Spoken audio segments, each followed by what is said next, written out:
Day. Good morning, everybody. We'll be starting momentarily. I'm just having everyone come in from the lobbies, and then we will start. So give me a minute or two.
All right, Day. Good morning, everybody.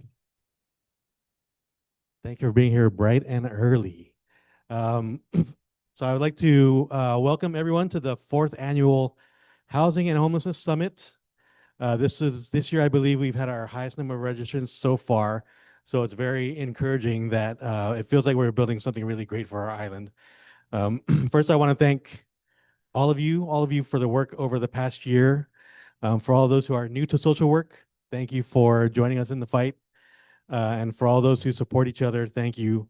To our leaders who support our efforts also, thank you very much for what you do for us on that end of our work. So again, the summit's in its fourth year, and we've gone through COVID, we've gone through the worst typhoon we have in decades, and now we're faced with policy challenges that seem to only create a steeper hill or a deeper spiral for most vulnerable to overcome. But as always, pandemic, typhoon, policies, the crisis passes, and we must figure out a way to help our neighbors, our brothers and sisters, our friends, and also helping ourselves. One thing this summit reminds us about is the hope that it brings when we look around the room and we see the familiar faces and new faces who are in the battle with you every day. The work of helping others with their life is challenging, feels thankless at times, but also incredibly rewarding at times, and always humbling for everyone. So what we wish to accomplish in our work is hope. It is increasing the ability and decreasing vulnerability. We try to use our special lens to see others at their level and work outside of our tendencies to help others. It's using our good where it will do its best. The summit also keeps our internal communication going to figure out how we can be better for those who need us. Just in the few short years that I've been involved with the coalition, there's a lot of constant change, but so much knowledge that I've gotten from every coalition member. And I value all the knowledge. We all value the knowledge that we bring to each other, and hope we build on the good things as we work to break the cycle of poverty and homelessness and mitigate homelessness as much as possible. So our theme this year, navigating homelessness and services amid shifting policy concerns, is meant to give everyone awareness on policy changes that affect our work. But the main thing to keep in mind is not how it makes our work harder, but how much it makes someone else's life and survival harder. I hope this fuels you and keeps you working hard. I think there are really good things coming in the future for the coalition. From my perspective alone, OHAP is now DHAP. We become a permanent division under public health. So we're working to use all those resources we have from the government side and make that easier to connect services to our private side, to our mayors, and just create a stronger support net for everyone who needs us. So I'm coming up with DHAP's first anniversary of running the Emergency Food Assistance Program also. We're inching closer to having government inventory of facilities that will address homelessness for different populations. Namely, we have elderly, women and children, and also for the street homeless. So once these come online, I can only see greater partnerships for public health, for the Guam Homeless Coalition, mayors, and other community groups to help everybody. So again, thank you for being a part of this year's Housing and Homelessness Summit. We will have our QR surveys up. To please feel free to provide any feedback so that we can take any recommendations and information under advisement as we move into 2026. And so for any housekeeping reminders here, again, please no eating in the lecture hall, only in the lobby and in the classrooms, and bathrooms are in the lobby area. Otherwise, have an enjoyable day.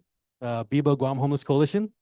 And I'd like to invite my Deputy Director, Amanda Shelton, to introduce the legislative resolution. Thank you very much, everyone. And I know all of you in the room know who he is, but please help me give Rob St. Augustine, our Chief of the Division of Homelessness Assistance and Poverty Prevention, a big round of applause for opening things up. And as he said, this is about a year anniversary of OHAP becoming DHAP under the Department of Public Health and Social Services. So we are very honored to be able to lead some new homelessness assistance and poverty prevention initiatives out of the department. And Rob really hit it on the head where he said, you know, you'll look around here and we feel a lot of hope because we know that there is work being done. And I see all of the collaborators in the room today, and we're going to be hearing from so many folks who are going to touch on the work that's being done and the work that still needs to be done. So we are very excited to welcome so many of you here today and to thank you for your service throughout all of your long careers. I see many, many familiar faces, and especially to welcome our neighbors that we see all the time here. Thank you for being here today, for participating. And without further ado, let me welcome the senators of the 38th Guam Legislature, our Vice Speaker, Tony Atta, and Senator Ranking Member, Senator Tina Munya Barnes, to present the resolution. And I think he's going to call up all of the members of the coalition. So can we have a representative of each organization of the coalition come up and join us? Thank you, Senator. You can just stay right here and you can help us present to the coalition as well, which will be a receiving party. Hopede and good morning, everyone. Like to welcome everyone and extend a warm and heartfelt welcome to all of you. You know, we are so grateful to see our partners from government agencies, nonprofit organizations, the private sectors, and members of the community gathered here today. Your presence is a testament to the collective commitment to addressing homelessness on our island. Today is an opportunity to strengthen those connections and to continue the vital conversation about creating sustainable solutions. Whether you are a longtime partner, a new volunteer, or someone who lived with experiences, your voice and your compassion are invaluable. So again, thank you for being here, and let's work together to create a brighter, more secure future for the people of Guam. Sidhu Swasi, and to my colleague, Senator Ranking Member Tina Rose Muñoz Barnes for the resolution. Sidzuis Masi. Thank you. Thank you very much. Manana Sidzuis. Many of God's blessings to all of us here this morning and to the coalition on behalf of the 38th Guam legislature. Of course, the vice speaker who was the sponsor of this resolution, but each and every one of you, not just up here, but out here in the audience, who literally want to help and advocate for those homeless and making sure that everyone here on Guam has a home that they can go to. So in that effort, we are going to do resolution number 113-38 COR, and it's relative to recognizing the Guam Homeless Coalition for their dedication, advocacy, and selfless acts of service to the people of Guam, and to commending its efforts in promoting awareness for Homelessness Awareness Month. And this was duly and regularly adopted. And that the resolve clause says, resolved that the speaker and the chairperson on the Committee on Rules certifying that the legislative secretary attests to the adoption whereof and that the copies of the same be thereafter transmitted to the Guam Homeless Coalition and to the Honorable Lourdes A. Leon Guerrero, Imagahagan, Guahan. Ladies and gentlemen, this was duly and regularly adopted by the Committee on Rules of Imina 38 na Legislatura in Guahan on the 12th day of November, 2025. It was signed by our speaker, Speaker Frank Blosh Jr., and of course, our legislative secretary is Senator Sabrina Salas Mantanani, and our Committee on Rules, the chairman, which is our vice speaker, Speaker Anthony V. Anthony Ada. So Senator, Vice Speaker, Senator Tony, please, with the official presentation, we give this to the Homeless Coalition, and we thank you for all your efforts, and we ask that may God continue to bless each and every one of you for the work that you do to continue this advocacy for our island of Guam, so that we know that as long as we continue to try, we will make the lives better for all those who really just need a helping hand one way or another. Sana mga institution binidisiam sa todos. Thank you.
Okay, thank you very much. Now we are moving on to the our first year in the GHC year in review, and that will be done by myself and my chair, Asia Ramos. So we'll have give me 1 second to switch computers and we'll start.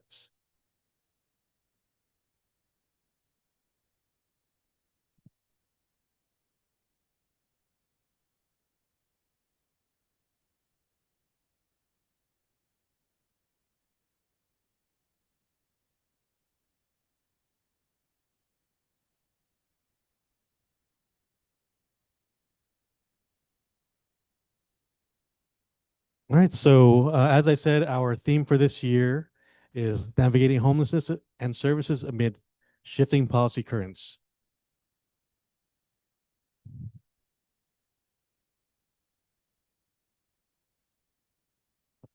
All right. Thank you, everyone, for being here today. I remember about a year ago when we were up here on the stage and we had some fantastic presentations. We presented our community with what the homelessness situation in Guam looks like, and we heard from the community of homeless individuals about services that impacted them and how we can improve our systems of care. So the Guam Homeless Coalition is proud to present to you again this year on our accomplishments, our challenges, and what we see ahead. We will start by presenting a celebration in that the Guam Homeless Coalition has been working very hard to enroll new members. And so this year we enrolled 3 new members to our coalition, which is great news. That means that we're seeing more of a response and commitment from our community to increase the efforts to address homelessness and housing. So the first member that I'd like to present is Be Heartfelt. A local heart with a global impact, Be Heartfelt is a nonprofit organization founded by a mom with roots in Guam who understands homelessness through her own experience. What started out as a meal pack program feeding just 10 children at one school years ago, today has grown to provide meals for 300 children across the island, ensuring they have the nourishment they need to thrive. In addition, the organization provides essential items such as hygiene kits, shoes, socks, school supplies, small toys, and food. These resources offer relief and, more importantly, hope to children who otherwise may feel invisible. The Guam Housing Corporation, founded in 1965, provides mortgage, financing, and rental opportunities for low to moderate income families to help them achieve homeownership and secure affordable housing.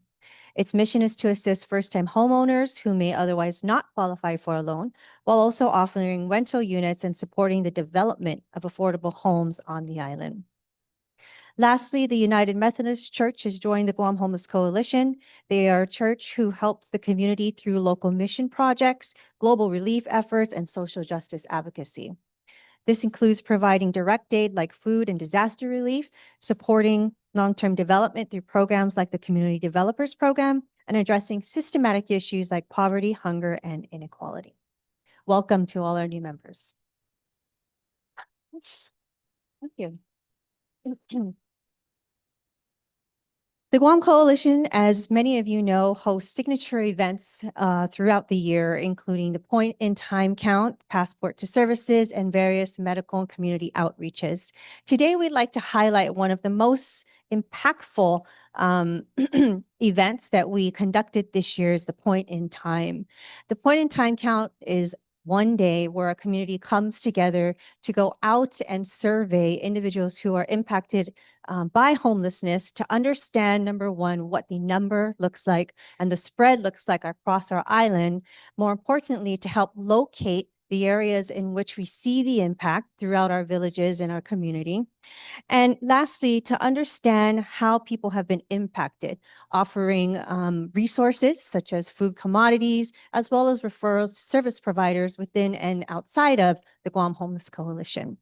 This year, the Point in Time, I'm proud to say, was led by West Care Pacific Islands and hosted by Anchor of Hope, also a part of the Homeless Coalition.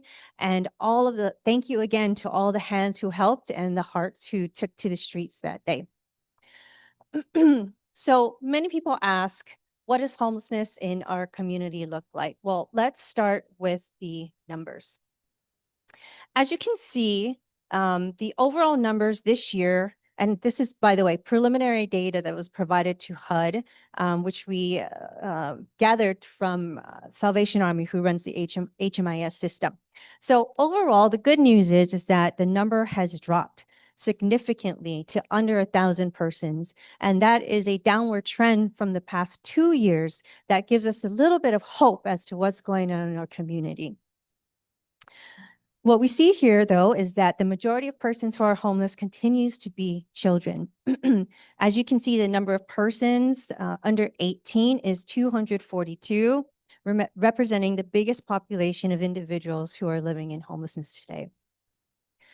Next, you can see that a significant number, and this is one that kind of popped out to me, are young adults, 18 to 24 years old. And the reason why this pops out to me, because once you're 18, you're considered an adult. However, many people in this age bracket continue their brain development up until the age of 25 and are often in many programs considered youth, right? And so in the educational system where we have youth in transitional periods who have disabilities all the way up to 21 years in some states, this is a significant number of individuals who have been identified as homeless. And it begs the question as to whether or not we have a response system that caters to their needs. Are we looking at the educational attainment piece? Are we looking at job training? And how are we supporting these young adults who oftentimes may not even have had homes, stable homes that they're coming from, who are now living in homelessness and unhoused? The other significant number that I like to point out, I'm sorry, was there a question? Did I hear something? Yeah. Okay, sorry. The other number that I'd like to point out is our senior citizen population. Now, by raw standards is 55, but the age bracket from 55 and above is pretty significant because these are individuals who are highly vulnerable, as we know. The population of our Manamco need more care. They have more complex physical issues as they age, and what types of services do we have now that helps them through that later part in their life? Do we have a system that is responsive enough to address that, the complexity that comes as you age? Okay. Here we have a breakdown that's a comparison from 24 to 2025. And what I want to highlight are those big arrows right there, which it might be hard to see the numbers, but those two numbers show a decrease. Again, where in 2024, we had 1,249 total individuals living in homelessness. In 2025, as measured by the PIC count, that number dropped to 861. This is a significant decrease at a rate of 31%. And so that is showing us that somehow, some way, we're making some strides in our community. And we'll talk a little bit about some of the factors that we've encountered as the Guam Homeless Coalition. Please note that what's missing from the data is probably something that we as a community would like to explore further. And what is missing from the data, while we look at factors that contribute to homelessness and being unhoused, what we don't necessarily look at is the capacity. What is the capacity that we have in our island community that is contributing to the decrease, right? And creating a coordinated response and a collective and collaborative system that looks at all of those services, how they come together, and how the programs and the quality of the services have impacted this decrease. And that's something looking ahead is part of the goal that we have in our action framework of increased coordinated response and collaboration, which Rob will talk a little bit about what this looks like. Okay, so what we have here are the top 3 villages, and haven't seen too many shifts over the years in terms of high concentration in Jigo and Dededo. But what we do see here is that Mangilao kind of dropped out of the ranking in top 3 villages, and we have Hagåtña identified as one of the top this year. And again, what happens on the point in time, and I do want to point that out, is that we have maps, and those maps are developed by information that we get about where people may be residing and what we know historically exists in terms of communities where there are people living unsheltered, right? And so many times that's substandard housing in various villages. Okay, in terms of top 5 reasons individuals who were surveyed identified as contributing to their homelessness is personal choice, financial problems, unemployment, other family issues, and evictions. As you can see, these top 5 drivers are consistent and continue to be underlying in terms of what people are challenged with today. Thank you.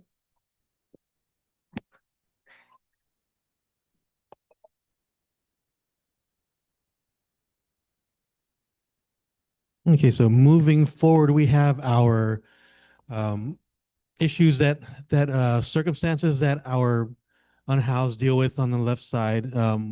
What we note is that for the unsheltered, the population, most of the vast majority, an actual disproportionate number of persons living in with any of these vulnerability factors, such as alcoholism, mental illness, disability, are unsheltered. So living on the street or substandard housing this is a huge indicator that there's need to be more specialized programs for these populations. And for the comparison for as far as disabilities go, it shows that there's for those with no disability, it means more services can get them on the path to work and through the continuum. If you look at the whether or not disability, the answer being no, the unsheltered 44 and the 48 for 2025, that's a good number where if we reach out to these people and connect them to the programs that can pull them out of their situations, that's something that would help them in the long term. And also for the column where it's left blank, there's probably a lot of them also in that section that fit into the no category and that we can also connect them to those services. For this slide, slide 10, the average length of time decreasing, it means that they're connecting the housing faster in a more efficient way. Also with the median time going down. So this means they may be availing of services quicker, or we are doing our outreach more effectively and connecting those services to get them out of that situation. For the change in the PIT counts, sheltered and unsheltered. For the emergency shelter, there was the significant drop in that number because in October of 2024, we had the Lihing Sanafu shelter that closed. And so that was about 40 or so people. And during that time, it was Mialu that helped house some of them. I know that we helped shelter at least 3 who remain in permanent housing now.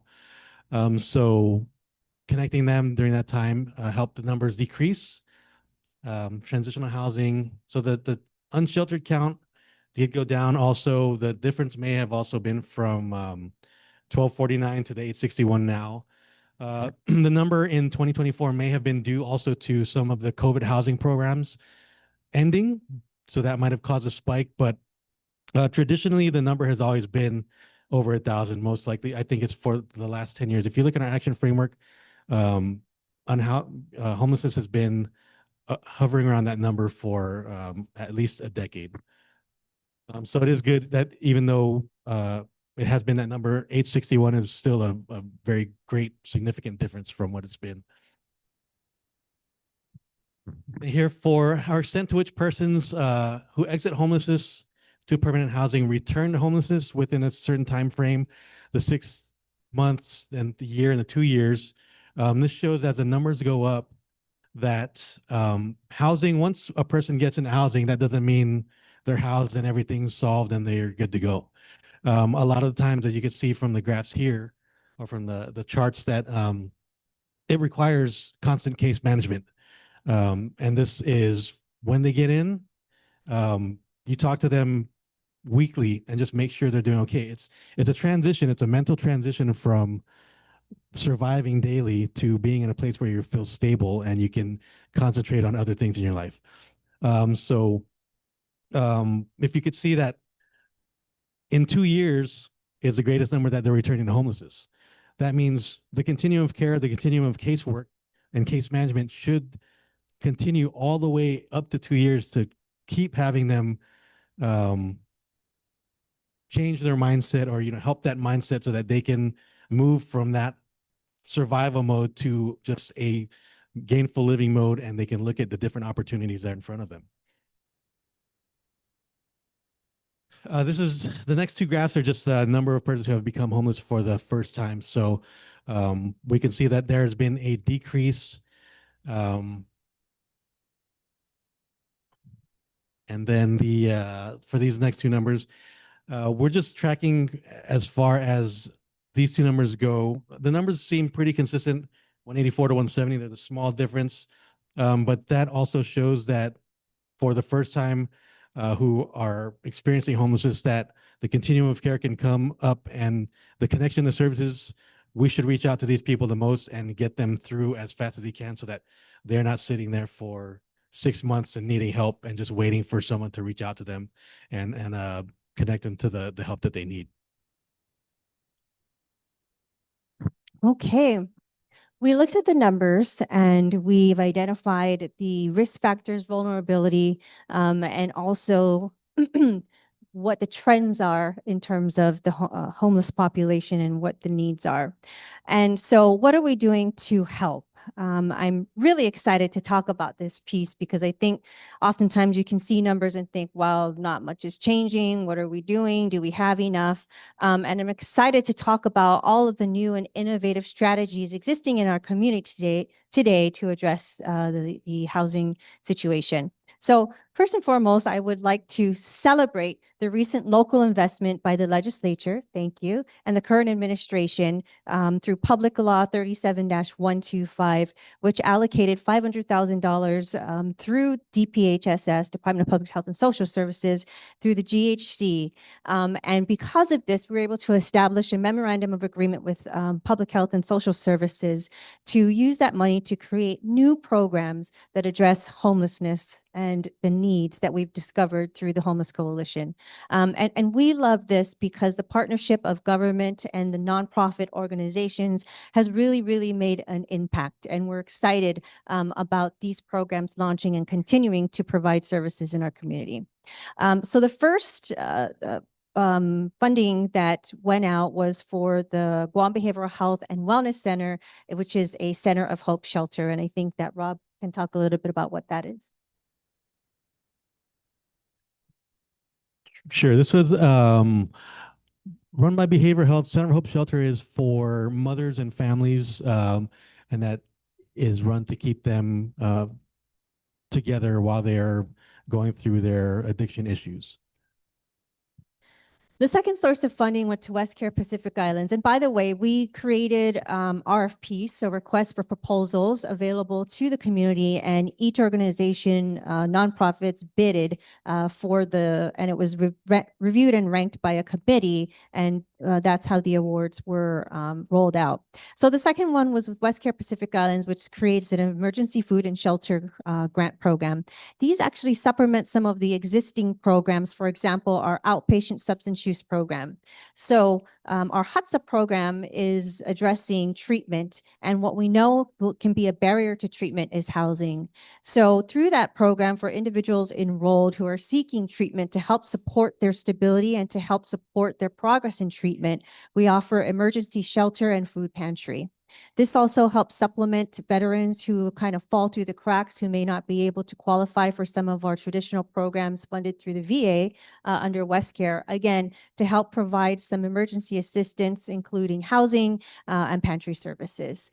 While they're going through these programs, they get the intensive case management along with therapeutic support to help, as Rob said, work through those change processes. The Manyatlu currently provides an emergency shelter grant program, and they're working with individuals doing constant street outreach and being able to get them into housing pretty rapidly through emergency assistance, transportation, and other various support services. We currently have a mini grant, round 2, which just shout out to everybody out there. Round 2 RFP in process, which is open to coalition members to conduct shelter, feeding, and medical care activities. So you will see more of this support in our community once that closes and is awarded. We have provided Karadat with support for feeding days at the Ministry for the Homeless Soup Kitchen. And so those help to stand up the continued services in our community for this population specifically. The Guam Housing Corporation Safe House Shelter Program is providing shelter assistance for elderly households, preventing hospital discharges to the streets for homeless, elderly, or disabled homeless individuals who are discharged from hospitals. It's a 4-room house, which is operating as a transitional shelter. The Guam Housing Corp and DHAP operate the shelter jointly, and they are for independent adults who need shelter to complete recovery and avoid re-injury.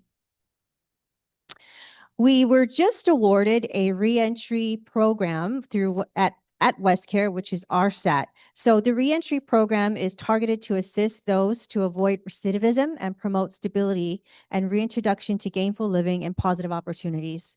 The RSAT program that we are establishing under WestCare right now is in our implementation phase, but we will be doing pre-work for those individuals who are looking to be released at least 4 months prior, providing case management, getting them connected to housing, and then offering outpatient treatment services through our programs as well. Lastly, the Guam Homeless Coalition is entering into an MOA with DHAP for targeting specifically encampments. And I'll let Rob talk a little bit about what that looked like. Sure. So the last year or two, we've had some of our actions, if you might have seen in the news, we've gone and had to go to encampments and speak to those there and break up the encampments. So this grant here is intended to provide shelter for up to 10 days, for about 5 to 10 days, and this will give some time for intake to be completed, to look at all of the options for services for them, and then give them time to stabilize. So it's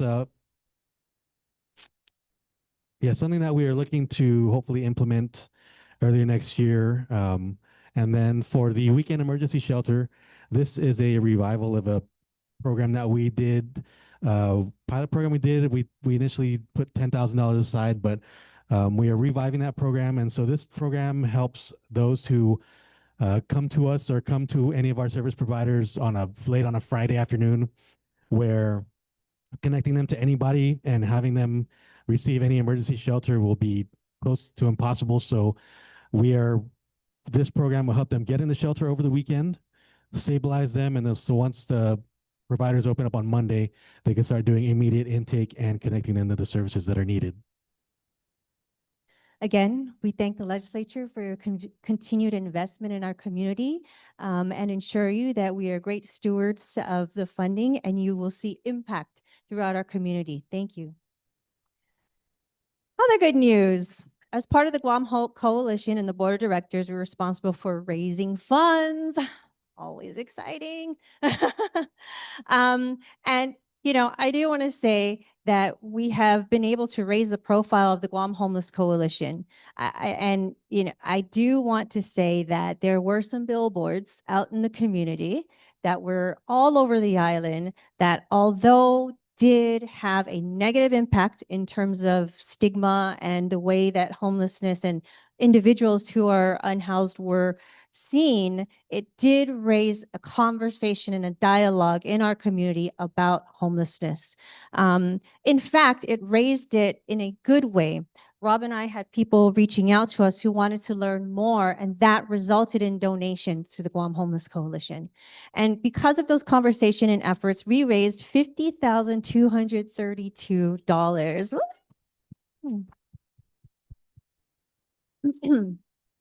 I do want to let you know that prior to the investment by the legislature, the Guam Homeless Coalition was primarily funded through donations. And so this is a significant step for us to have this combined funding to be able to stretch those dollars to help individuals.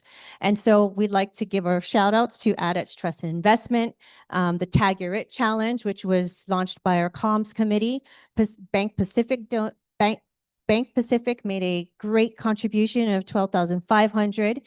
Because of that contribution, FHLB of Des Moines, which is a bank that's off island, called us and said, "Hey, we heard about the work that you do through the GHC, and we want to invest in the island." And so they reached out and donated $20,000. The Korean Community of Guam recently donated $5,000, and donations from our community, from individual donors, continue to come in through PayPal. So thank you, everybody, for your belief in the work that we do and helping to spread hope to those who need it. and continue to donate. Okay, so how do we use those dollars? So the Guam Homeless Coalition continues to provide direct financial assistance to individuals in need. Those referrals come through our service providers and help with either homeless prevention or to help with crisis stabilization for individuals who are seeking that. As from January to date, year to date, we have spent 18,496, and this is the breakdown. So majority of our assistance has been coming for utilities. Some of it comes for things like IDs and passports, and this all helps with job retention and job applications. And so we're very happy that we're able to continue to be a direct source for individuals. That's all I have. Thank you.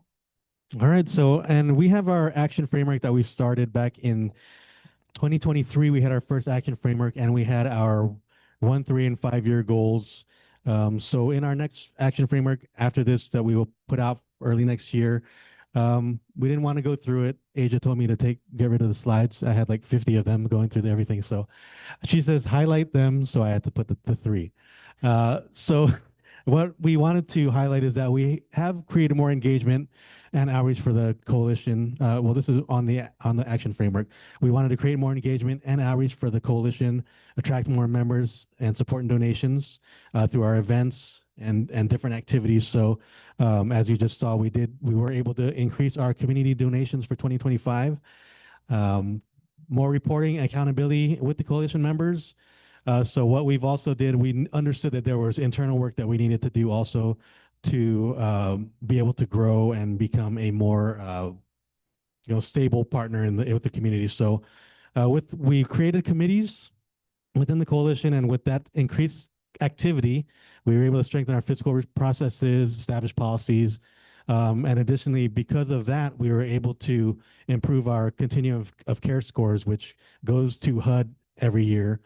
And so we get scores based on a national standard, and we were able to raise it to 142, and that was compared to 124 from the year before. So that was also a significant improvement, and I thank all of the coalition members for chipping in when we do our application and providing the needed input. So we're hoping to look. I think the national average score was about 152. So we are almost there. We're going to try to hit that this coming year. And then the last one, as Aja also spoke about, was, and this is something that Lieutenant Governor said maybe on the first summit that we had, was reentry population is a great need for the island. And so we've had that in our mind this whole time. And then with the infusion of the legislature money, we want to make that happen. So we created a reentry housing grant, and we're working, with my office, with my division, public health, West Care, Bob Dames with RSAT and DOC, and also the Guam Judiciary to come together and figure out how to create that program and keep people, once they are released from incarceration, from going back. So I think those are 3 of our good highlights from the year, and we'll update that action framework next year. So that's it from our end. Thank you very much.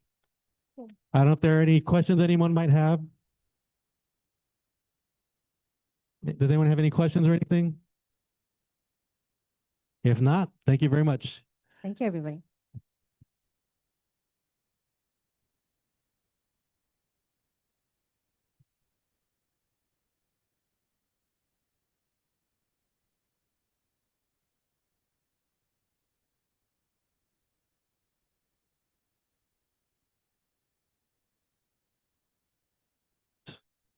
Check. Our first panel of the day will be one that's very important. So we're titling it "The Changing Currents," and this is going to be addressing policy shifts and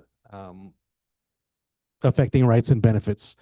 So we wanted to have this panel to make everyone aware of the changes that are coming for SNAP, and then also from the federal side, how policy might be changing that will affect you in other facets of your life. So we will have our panelists come up and join us.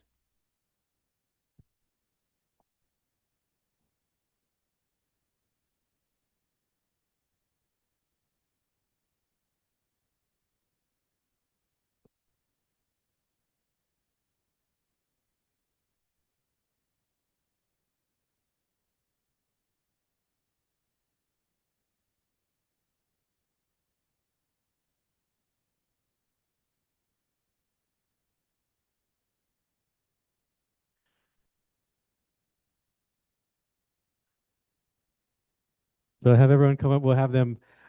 I guess I'm gonna kind of be moderator also and MC and everything. So, and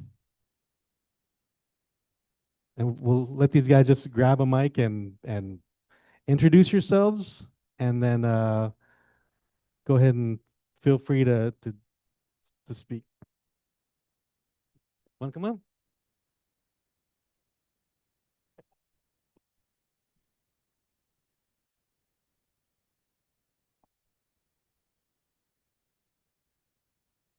Half a day, everybody. Thank you for joining us today. My name is Renee Carpella, and I'm with the Guam Medicaid program. So we'll be addressing some of the concerns that you guys have. I appreciate it. Half a day. Good morning. My name is Christine Seneclas. I'm the Bureau of Economic Security Human Services Program Administrator. So we oversee the SNAP and all the public assistance programs. And then I'm Heidi Simpson. I'm the directing attorney of Micronesian Legal Services Guam office. I do primarily public benefits work, so I'm also sort of here to talk about the other side of what happens when you disagree with what public health has done and where the new requirements are going to lead to increased burdens for folks in terms of reporting and therefore most likely increased terminations and denials of assistance, which I'm sure they will also talk about quite a bit.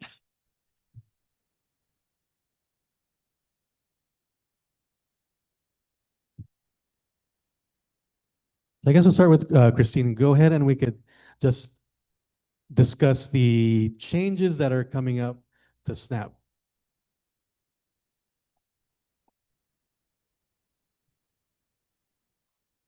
There you go. Okay. So of course, we know that the One Big Beautiful Bill Act that was passed had made some major changes to the supplemental assistance program called SNAP that will directly impact our Guam residents and also others across the nation.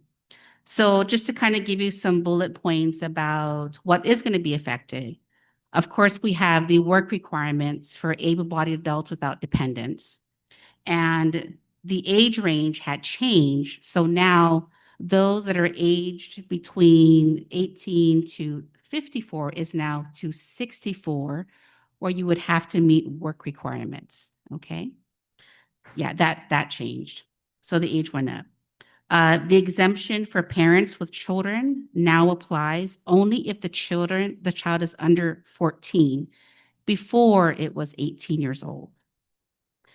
The exemptions for veterans, people experiencing homelessness, and former foster care children have also been removed as an exemption.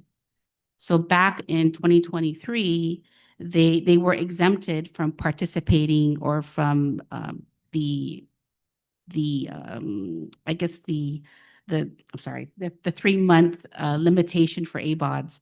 So now that population is now required to meet work requirements.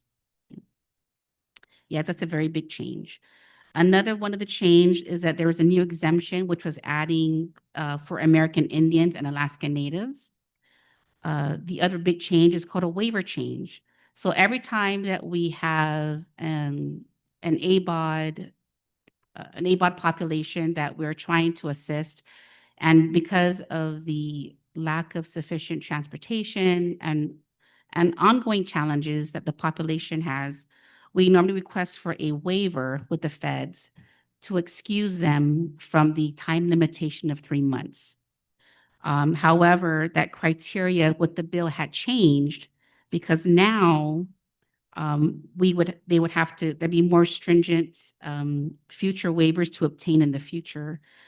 And our waiver right now for ABOD does expire in February of 2026. So we are gearing up our recipients to let them know that this change is coming up and we need to start getting them engaged in different activities so they can meet their work requirement. The other part of the change is that there were 2 conditions that you could request for the waiver. One had to deal with the insufficient jobs, and then the other one was the unemployment rate. So the insufficient jobs regulation or the waiver was taken away, which means that we need to prove that we have the unemployment rate below the national level. Now, what's the impact on Guam? So again, like I said, the existing Guam waiver does end on February 28, 2026, which means effective March 1st, individuals who are in that category between the age of 18 to 64 may need to meet work requirements.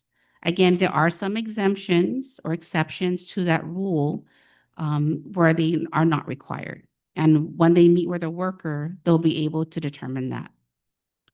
The other is, like I said, the expansion of populations subject to work requirements combined with the removal of certain exempted populations and the alteration of waiver requirements is likely to lead to reduced SNAP eligibility for Guam residents. And of course, there will be a great, so what does that mean? That means there's going to be a greater demand within other programs that help address food insecurity, such as food pantries and our soup kitchens. The implementing of the SNAP work requirements in Guam would require collecting and verifying applicant information, thereby increasing our administrative burden and program cost. The other change is the heating and cooling utility expense. So the act had changed the definition of eligible households to only include those older adults or members with a disability. And the impact on Guam is basically stricter income deductions could reduce eligibility at a lower SNAP benefit for households that, one, do not pay for heating or cooling separate from rent, two, do not have a household member over 60 with a disability, and receive a low-income energy assistance, which is called the LIHEAP program, if you're familiar with that benefit, of over $20 at least once per year. And it also reduces SNAP eligibility or insufficient benefits could increase demand for other food assistance programs like we mentioned about the food pantry and the soup kitchens. The third big change is the SNAP share of expenses. So the provisions related to this is that there is a state share now, there will be a state share of benefits. So before, all the benefits were 100% funded by FNS. Well, that's going to change. It's going to put an impact on our local funding because now we're going to have to end up paying a share. So currently FNS pays 50% of our share, but now it's going to decrease to 25%, right? So, and that's going to be as of October 1st, 2026. So what's the impact again is that this provision would increase the state share of SNAP benefits effective October 1st, 2027. And the provisions that would increase the state share of admin administrative expenses is effective October 1st, 2026. The decrease in the federal share of SNAP expenditures for both benefits and admin costs will increase the Guam-specific share of expenses for program and benefits and admin costs. The other change, again, is for future benefit adjustments. So again, SNAP will continue to be adjusted for inflation every year. Whenever we submit our plan, FNS provides the income table and the allotments for the household. So it's not something that we make up on our own. It's what we get from FNS directly. The other change from the bill, from other adjustment factors, which includes non-inflation related adjustments that recognize that true costs of healthy and budget conscious diets, prohibition on income deductions for households for internet expenses. It was added before, then it was taken out. And then the impact on Guam is, again, removing future adjustments and prohibiting certain income deductions, which would reduce household eligibility or lower monthly SNAP benefits.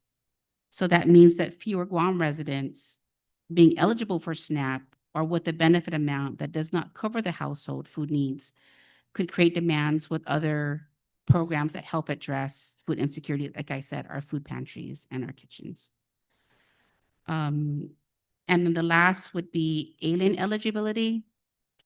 So the act does add residency and citizenship criteria for SNAP eligibility.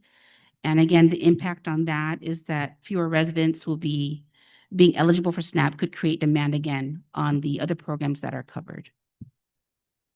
And that's what I have for the update.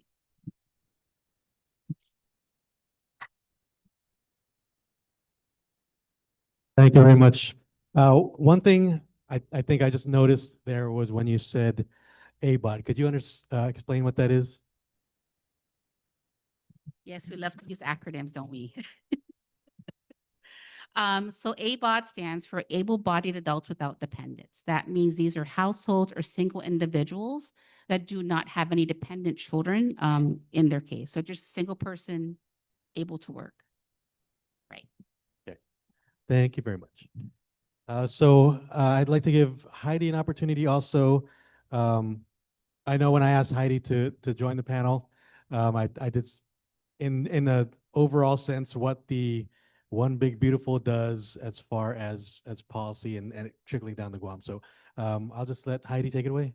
Yeah, so I think I want to stay on the topic of SNAP just a little bit because I think, that was a lot of technical information, which is really great and important for everyone to understand. But at the end of the day, the real world impact coming from these changes to SNAP is if you are an adult, and that means anybody between the ages of 18 and 64, it's going to get a lot more complicated to maintain your SNAP benefits because the ABOD rule says that in any 3-year period, if you don't meet the work requirements and you're considered an able-bodied adult without children, basically, then if you don't meet that work requirement for 3 months, then you stop being able to receive benefits. You get 3 months in a 3-year period where you could get benefits while not fulfilling the work requirement. And so there's 2 sort of aspects to fulfilling the work requirement, right? You first have to actually be doing the work. And that's a really important and tricky requirement because it's generally 20 hours a week. So that's essentially the equivalent of a half-time job or community service work of some flavor, or you're enrolled fully as a part-time student. So that's a lot already, right? You're already a low-income family. It's difficult to make ends meet. Now you have to do either this work, education, or volunteer service. Additionally, and this is the second and perhaps most critical part, is you have to report on it to public health. And so that's going to be the thing that's already probably pretty challenging. I know coming as an attorney who sees appeals of food stamp denials, that's one of the big things our office ends up doing. A lot of folks end up being disqualified, not because they're not eligible for SNAP, not because they make too much money or they're trying to cheat the system or anything like that, but because the paperwork is just too complicated. That's relatively common is folks can't meet that burden because you have to check your mail and you have to get the documents that were mailed to you by public health, fill them out, and then return them to public health in a relatively tight time frame. And that's just the way the rules work. Unfortunately, that's the way it's set up. That's how our public benefits system works. And so when we are in a place where the ABOD requirement is expanded, so it's covering a lot more of the population beginning as soon as our waiver expires, so beginning on March 1st, 2026, we're now in a place where a lot of people are going to be suddenly hit with a requirement they weren't used to because we've had a waiver for 2 years and the definition has expanded. So it's a lot more of the folks on Guam who are receiving food stamps that now have to comply with this extra reporting requirement. And a lot of people already, and I'm sure I see you nodding, so I'm sure you're agreeing with this, a lot of people already have trouble with just the recertification requirements because, you've got a lot going on in your lives. When you're receiving food stamps, you're trying to manage getting your groceries. You have to be very specific about where you go, make sure you're using the right card for the right purchases and all of these other complicated things that are going on in your life. And now you have to be submitting proof of your work beginning on March 1st. So I just wanted to make sure to sort of add that because I know it can be a little bit hard to follow some of the technical stuff of what that ends up looking like for DPHSS, which is also important because it's increasing, as you said, the administrative burden on public health for ensuring food stamps compliance. So they're already a very, very busy agency. As I think I see a lot of people nodding in the audience, so I think everybody's pretty aware of that. Now they're going to have a lot more work that they're trying to do. Yeah, thank you, Heidi. So in addition to what Heidi had mentioned, we do have a SNAP employment training program that has been in existence. So this is an option for people to participate in. And we have a long-standing relationship or member of understanding with Department of Labor. They are our case managers that handle our SNAP employment training program. And so when you become a member or participate in that program, you do get other benefits. For example, we do issue out a transportation reimbursement up to $100 a month. You do get work-related reimbursement. So let's say, for example, you lost your driver's license and you need to get it replaced, right? So if you pay for that, we can reimburse you. There are certain allowable expenses up to $400 a year, okay? So car maintenance, like I said, doesn't have to be your vehicle. If someone takes you to work and they need to get your brakes changed, you just present your receipts and the form that we provide you. Like I said, so our workers have told recipients that if you're interested in participating, like not to wait until March 1st, 2026, that to start participating now if you need to, so that you're coded in our system as participating in the program. That way your benefits don't get, terminated. Okay, but there is an option. I'll also jump in just one more thing on the ABOD requirement and SNAP generally. One of the things that folks don't always realize is when DPHSS proposes to terminate or reduce your benefits, generally speaking, you have a right to an appeal, and you don't have to do that appeal on your own.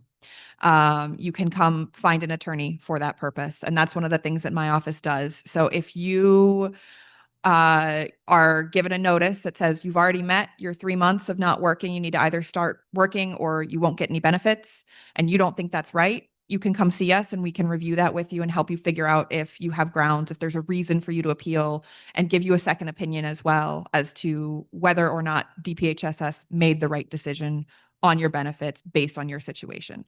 So that is something that is available, and our services are always, always, always free. So we will not charge you any money for that. And you can come see Micronesian Legal Services for that. As of right now, none of the other legal aid providers currently do that kind of benefit, but that might change. So sometime in the future, maybe Civil Law Center or Guam Legal Services will also provide that service. But right now, Micronesian Legal Services is the only one that does those appeals. Great. I think I have one other question that came to mind.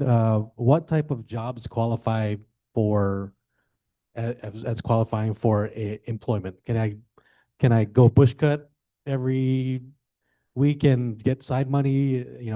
I know a lot of the side jobs are done. So, does that qualify? Is there any way for that to count? So again, in terms of capturing what is required, or actually what they can do. So even if you're volunteering in the church, if you're doing any volunteer work, you can only maybe doing only work part-time, but maybe not enough hours to meet the requirement. Then you also can do different things like volunteer work, in-kind services. And I'll give an example. So if let's say that you're renting and you have an agreement with the landlord that, you can't pay the rent that's provided.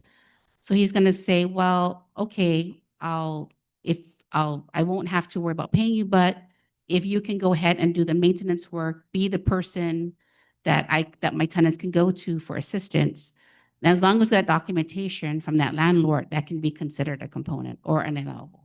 It's called in-kind contribution. Okay. It could be a mixture of things, Okay, depending on what they're engaged in. and so that documentation would have to come from the landlord or from, Yes, correct. like, you can't just submit like I went to. That's just one example. Okay. It looks like we have a question.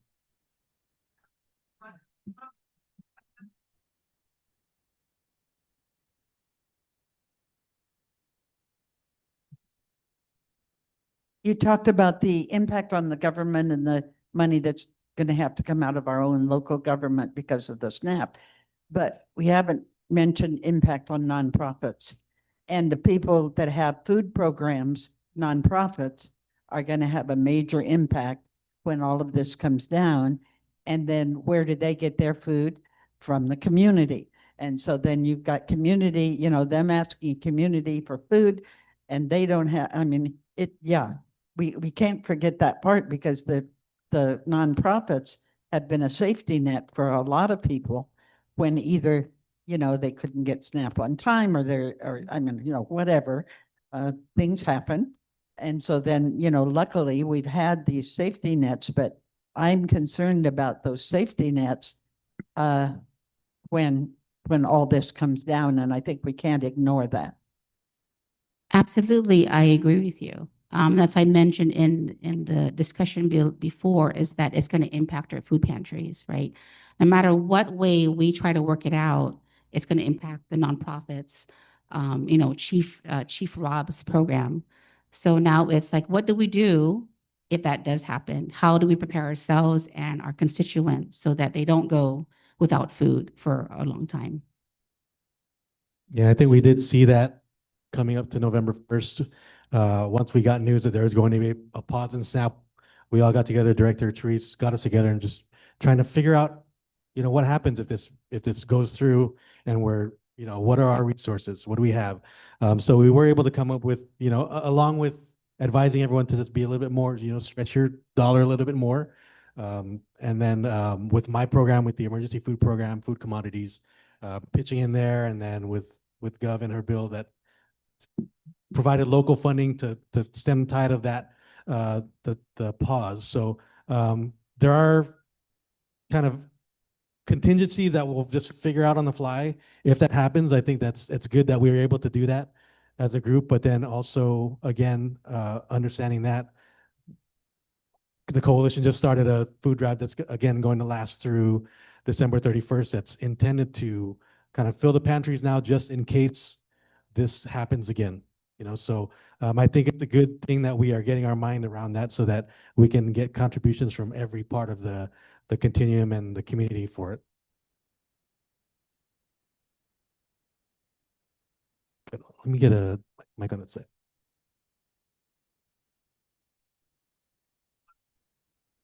That's okay, I think, because it's streaming, so they can.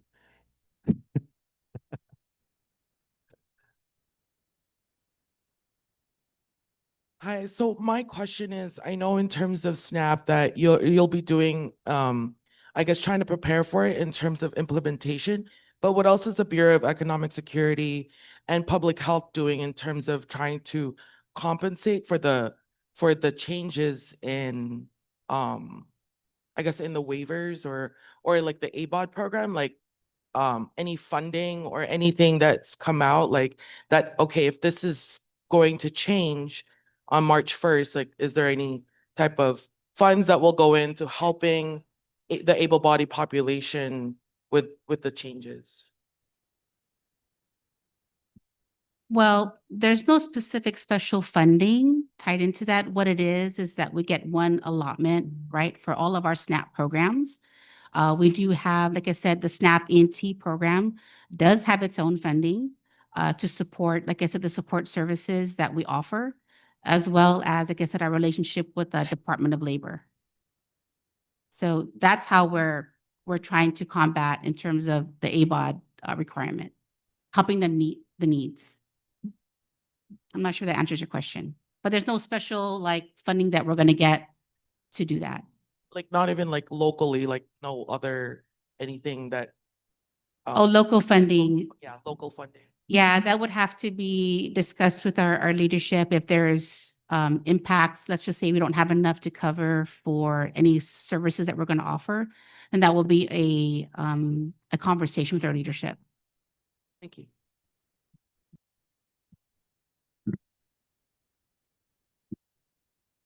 Okay, did we have any other questions? Hold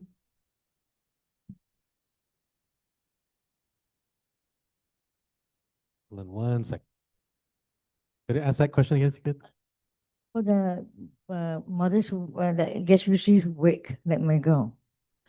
Oh, I'm so sorry. Yeah, that's the WIC program. So that's a different program that provides that. But generally But we can speaking, ask. if you're a mother on WIC, you probably have a child under 14. So most likely you're not subject to the work requirements because you have a dependent child under the age of 14. So until such time as either the law changes or that child's not relying on you for care, most likely your SNAP benefits themselves will not be impacted by the able-bodied adults without dependent kids rule because you have dependent kids. Okay, I got another question. What about like say you see how you guys how they every 6 months you turn in your change report? Is that thing gonna affect? The periodic change report is a FNS regulation. So that's what you have to submit every 6 months, right, with your renewal, because you've got 1 year. Depends on your status if you're a 1 year renewal or 2 year renewal. But if you're 1 year, then 6 months, you still have to submit that. Correct. The question you had about your daughter, is that related to the ABOT, or we're just asking about her getting the benefits for the kids? She used to get WIC, so they stopped her now WIC. Okay. So that is something that you could come see my office about, Yeah. and we could look into the specific facts about like what exactly happened, and try to see, going through all of your documents and things like that, make sure whether or not public health made the correct decision in terminating the WIC. Thank you. I did ask when we were getting the panel together, what other divisions may be affected. So as far as I was told, WIC and Medicaid, there will be no significant changes to. So if that's anything that helps anyone. About this SNAP and this able body thing. If you were in prison and then you were transferred for a serious crime and you can't get a job, so we go to SNAP, can't get a job, how does that work? How can we figure that out? I Okay. mean, because you guys are saying now we have to be, if you're an able body, you have to do community service or find a job. But with a record that is so serious, you can't get a job because when they see that record, they're gonna say, throw it in the wastebasket. Mhm. And then they have this new law they came up with that what is it? First strike, second strike, third strike, whatever it's called. Or you apply, you don't need a police clearance, you don't need that until they hire you, then you turn in your police clearance or your court clearance. And then when you find that in and they see it, and they see that charge, you think they hire you? I don't think so. Okay, so to kind of go back to your first question, so you come out of prison, right? We know that Department of Labor, and I know they have a session, they're going to be on a panel this afternoon. So I'm sure they can speak more about that. But in terms of when they come out of prison, and they try to apply for SNAP, again, depending what the charge is, I just want to be very clear. Because so when you come out of prison and you're trying to apply for SNAP, and let's just say that you are determined eligible, then like I said, that SNAP ENT program, because again, we have that relationship with Department of Labor. So they do help people who have police records in terms of training and try to get employment. So that's our avenue in terms of helping those that come out of incarceration. And we have done that before. But see, I'm 56. I'm 59 years old. I'm not gonna work for 4 hours before senior citizen, but I know I can do a lot more. At 59, I'm not no senior citizen. I'm not 64. I'm only 59. I'm not gonna work for public. Go to the public labor, and they're gonna tell me I have to go to a senior citizen program, 4 hours a day. No, that's not gonna happen. You give me 8 hours, I'll do it. Anything. But you're not gonna give me no 4 hours because I'm not a senior citizen. I'm not old. I'm still young. Yeah. But they want me to work for 4 hours and tell me I'm a senior citizen. No way. You give me 8 hours, I'll take the job. Any kind of job. Because the way I look at it, common sense, and nonsense. You don't need to have a high school diploma to get a job. You need to have common sense. I was in a forestry firefighting program, U.S. Forestry Fire Program. You didn't even have to have a high school diploma to get into that thing. You take a test, common sense. That's what the instructor would tell us. You took the test paper, crumbled it up, threw it in the wastebasket, and said, common sense is all you need. And then they show us a video, that's all. Everybody passed. You don't need a high school diploma to cut grass. You don't need a high school. Come on. But now here in Guam, the high school diploma, all these things you need to get a good job. I don't think you need a high school diploma to cut grass. You don't need a high school diploma to go pick up trash. I've been in jail for a long time, did community service for a long time at Parks and Rec, picking up trash, and I can't even get a job yet because I have a record. Can't work for the government. Can't work for the federal government. Well, that's why I applied for that SNAP. If you can't work for the government of Guam and you can't work for the federal government of the US, so where do I go? You know, because when they see Right. that record, I'm automatically, they're not gonna hire me. So I think But that's a I've been out for like almost 20 years. 20 years trying to stay on the straight path instead of going off the path again. I am trying to rebuild myself. You know, I don't even want to be on SNAP. I want to get off SNAP. I want to get me a real good job. But with the record I got, hard. So that's why I applied for that SNAP. Not even then they come with this able body stuff and like, how do I do it? You know, those things something about how do I try to make myself better when all these new stuff are coming into law, like elbow body. You know, I was even freaking out when they said government shutdown. Yes, I think that's good that you're bringing that up because that's the reason why we're having this panel, so we could have that discussion and you know, we are having, as they said, our afternoon panel, if you look at our 2:30, we are having a Department of Labor workshop to go through applications and any job searching opportunities. And maybe with that, if you're there, we could talk about them. Maybe the Department of Labor could look at more partners that will employ people with records and overlook those things if it is for employment opportunities that, you know, don't require diplomas and things like that. So I appreciate that. I think you're doing a good job. And right. You're correct. You're right. You just need a chance. Thank you. Gentlemen? Yes, I'm curious, have you estimated the reduction in SNAP? Because the stores are going to suffer too. And when the stores suffer, that's less income to the government. So all these programs are going to be definitely affected.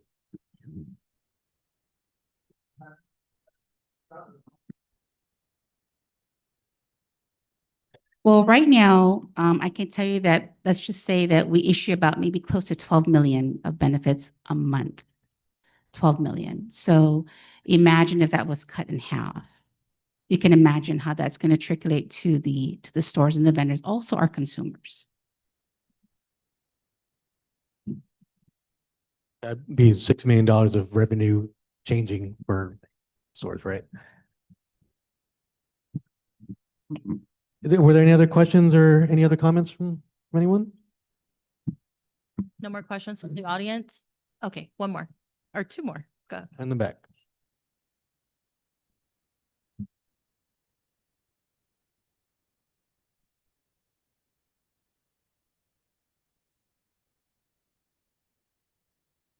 I just was wondering because I stepped out for a second. What was the question topics about? the questions? Yes. Or the topic that? we're Yes, the having? questions. So sorry, I'm just gonna recenter everybody real quick.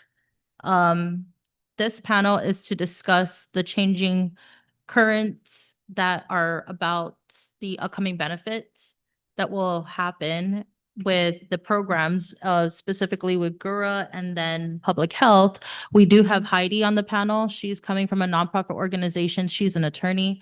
You have Christine Nicholas, who is with the Bureau of Economic Security. And then you have myself, Renee Carpella, who is with the Bureau of Healthcare Financing Administration that administers the state Medicaid program. So did you have a question for us, sir? No? Okay, but thank you for recapping and allowing everybody to understand why we're here. Sorry, I didn't capture your name, sir. Robert? Hi, Robert. Nice to meet you. Uh-huh.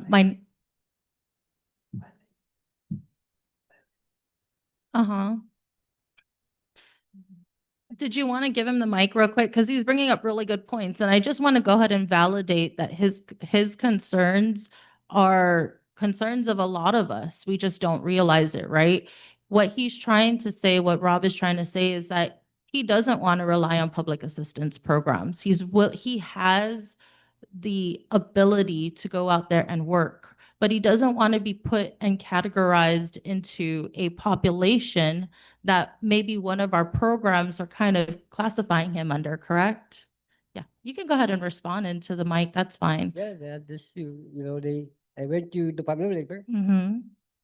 and it's not like before, where you go in and then they have jobs, Yes. a listing of jobs. Mm-hmm. Now you go there, the thing says senior citizens, 55 up. I said, I'm 59 and I'm not a senior citizen. Yeah. I'll help the senior citizen, but I'm not a senior citizen. If I know I can do it, I'm going to do it. So I can get off SNAP. Yes. Get off the program because I can work. Yes. I'm not disabled. So I think you highlight something very important, right? Most of our public assistance programs are temporary assistance programs. They're not something that's meant to stay on for your lifetime. It's meant to be there to boost you in the time of need. And that's exactly what you're trying to ask for, right? At the same time, you're asking for your dignity. You're saying, I do understand that there's this program to avail of, but just because I'm in that age category, I don't want to be put in that situation. Because I don't put my crime because I already did my time. Yes. So what? And don't look back because an application when you apply it shows you have you ever been convicted of a crime. And you bring up a really good point, right? What they're forgetting is, yes, I was charged for a crime. I'm not going to put it on the application because there's a certain, I think there's a certain, like 10 years back, 20 years, right? So I've been out for almost 20 years, so I shouldn't be able to put that on. But it will still go in my record when I get the police clearance. And court clearance, it's going to show that I was charged for a conviction of this crime. And they're going to look at it when you go to the employment place and you turn in application, and then when they hire you, you turn in your application, your court clearance, yes. and then when they see that, and that's how you're going to hire me. Heidi. You hire me first, and then when they see your police clearance and the court clearance, oh, it's a different story again. I completely understand. I appreciate it. Yes, Heidi, would individuals like Mr. Rob be able to avail of your services if they needed to address something on their criminal record? Yeah, of course. So our office also has the capacity to do expungement work. The caveat with that is Guam's laws don't provide for a lot of opportunities for expungement. So most likely, Get a pardon. yeah, most likely the option available to you is going to be a pardon. Yes. Which is something that our office can also help you prepare the application for if Mhm. you'd like. The other thing to note on criminal records is, as you mentioned, under current Guam law, your employer is not supposed to use your criminal record in order to make a hiring decision. And so the way that that is structured does still allow them to sort of back out of an offer because they're not allowed to ask until after they've made the offer. And so that's sort of the awkward tension and the thing that it sounds like you have been facing a lot. That, my husband to get a job. So where do I go? Like, public health? I'm gonna get SNAP. Now they're asking me about body. I'm a number body. I don't got a problem with that. Cause I can do the work. It can work. I do sideline. Generator, I dig, workers, I dig, bush cutters, I cut grass. I do all of it. Thing. I didn't do this class diploma. I only got a brain. Yeah. But before that, I had a brain that was just doing the wrong thing. Mhm. It took me some time to learn my lesson and then try to change. Yeah. I'm trying to change. And so the other thing about that is it sounds like you have some sort of informal work that you're doing, that you're like bush cutting for friends and neighbors and things like that in the community. So if you can get documentation for that, that's They're something that trying can to help me, fulfill that requirement for They're SNAP. just trying to help me to stay out of trouble. Right? Because if it wasn't for them to try to help me get out of trouble, I'll be in Simon. Just like that. I'll be back here. Yeah, and that's something that can be really frustrating, especially for folks who are just coming out of incarceration. I'm not that kind of person that they get out this week, next week you're right back in the same thing. So it's like a process for these guys. Yeah. They don't learn their lesson yet, but I've learned my lesson. One time, that's it. Yeah, I appreciate it. Thank you. So that's why I think, and Robert, you make a very good point. So that's why it's really important in terms of if you're here for the session for Department of Labor, when they talk about reentry, for those that do get out of prison or out of jail, everybody deserves a second chance, right? And to get their life back on their feet. So if you're here for the panel, I really suggest you bring your situation up and see what they can do to help you, if able. Great, so we appreciate that. While we're changing batteries, I'll sit here next to Heidi. Oh, Arthur, let me get the mic. So we'll have this to be the last question for the panel.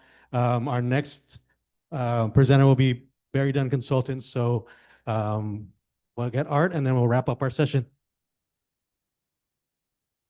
Hi, good morning.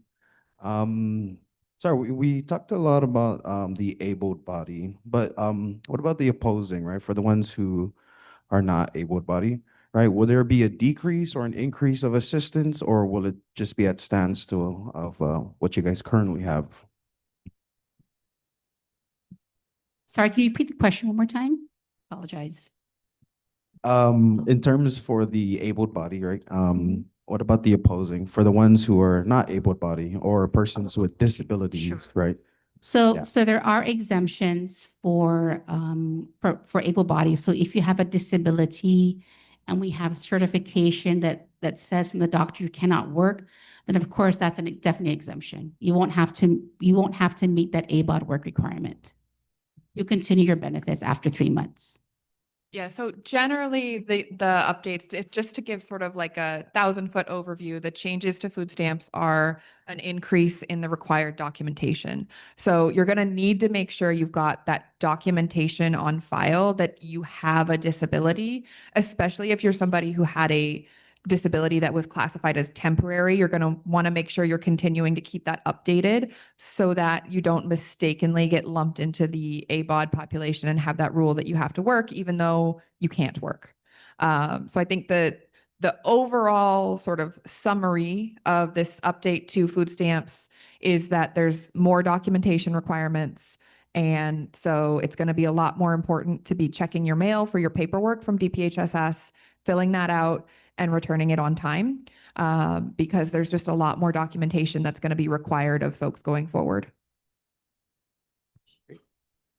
Any last words? Hello, guys. I just wanted to go ahead and take a moment to show our community effort at the Bureau of Healthcare Financing and how we want to strengthen our ties with our community members and the people that we do serve. So who I have in the audience with me is our community ambassadors, I like to call them. I have Anna Marie Atoigui, if she could just stand up and wave at everybody, and Christina Okada. And again, my name Renee Carpella, and we're gonna go ahead and we're gonna keep the community updated with the changes that are forthcoming.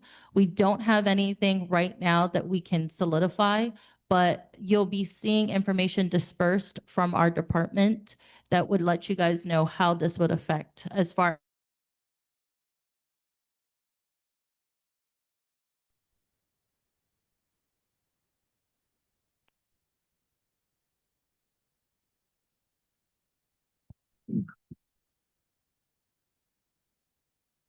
And so we're going to roll right into our next panelist. So we will have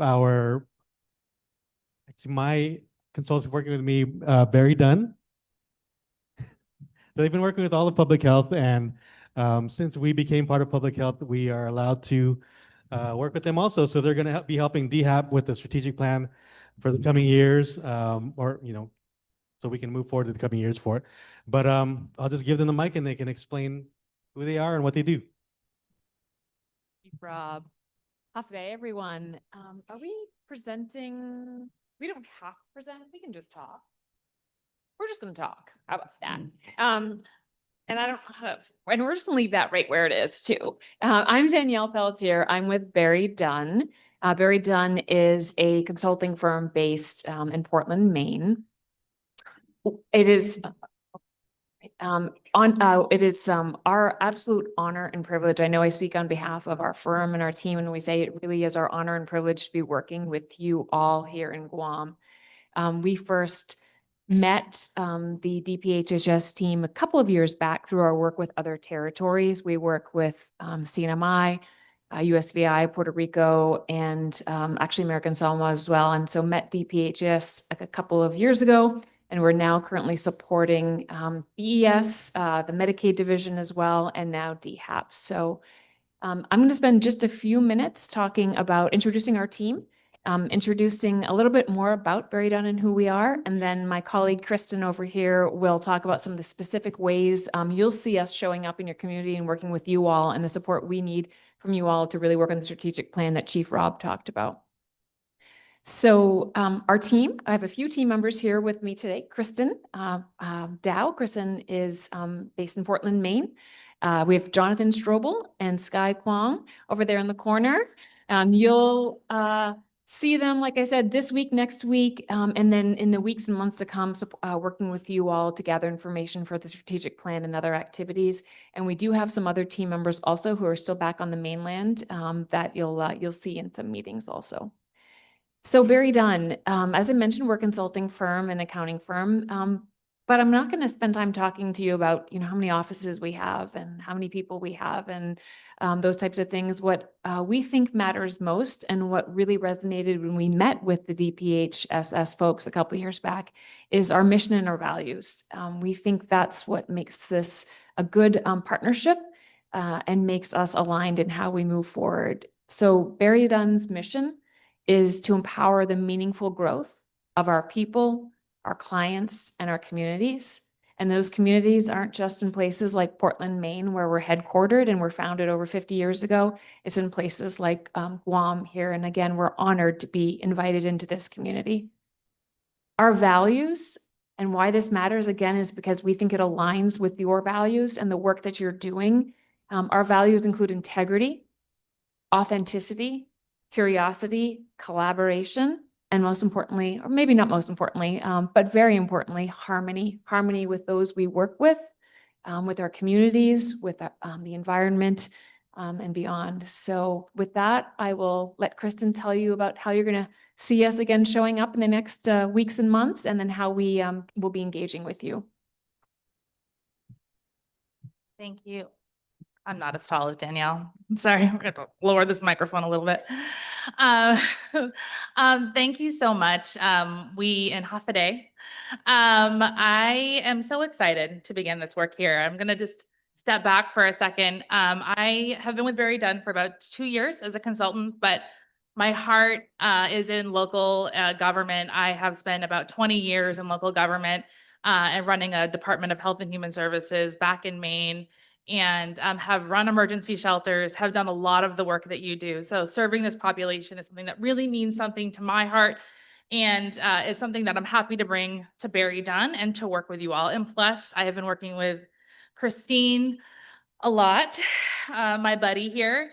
And so I have come to love Guam, and I'm so happy to be here. So thank you. I was able to have a conversation with Chief Rob a few months back, and we determined that there are some things that maybe Barry Dunn could come in and help with. And so we are going to be working, starting off this week, kicking it off really, on doing a 5-year strategic plan.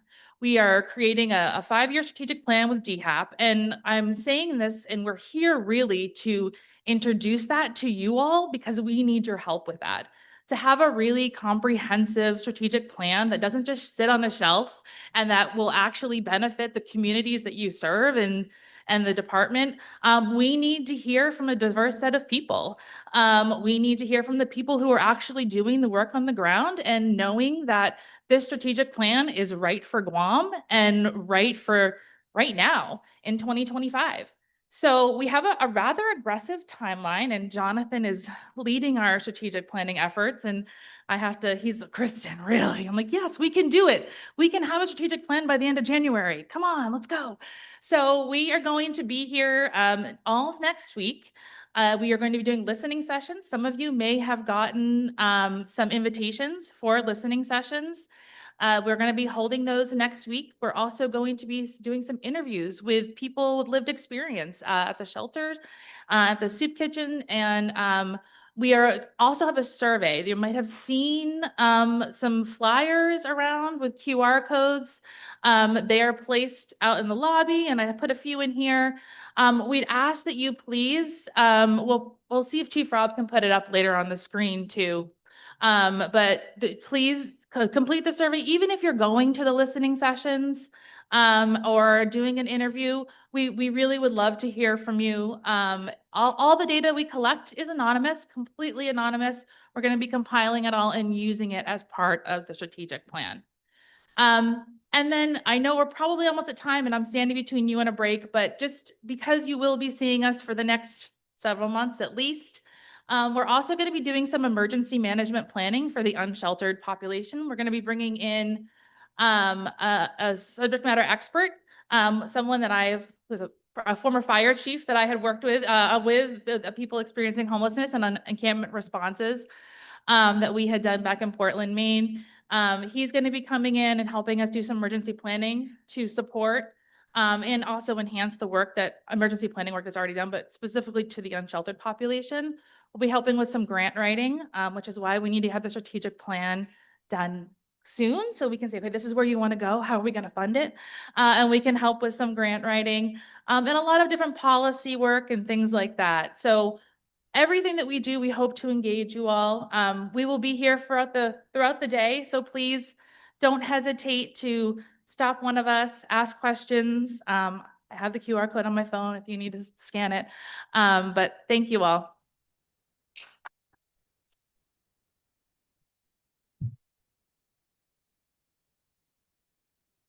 So thank you.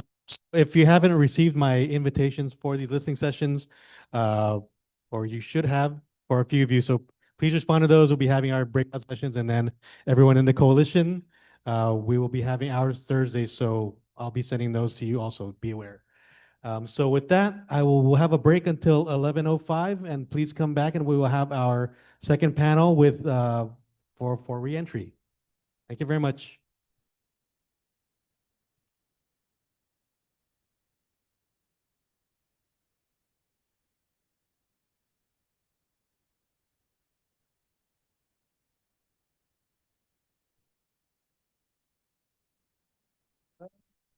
Where is it? There anyone? Right.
All right, we're gonna get ready to start. We're gonna call people in from the lobby and then we'll start our panel before lunch. Hope you guys got a snack to last you just in 45 more minutes, 50 more minutes.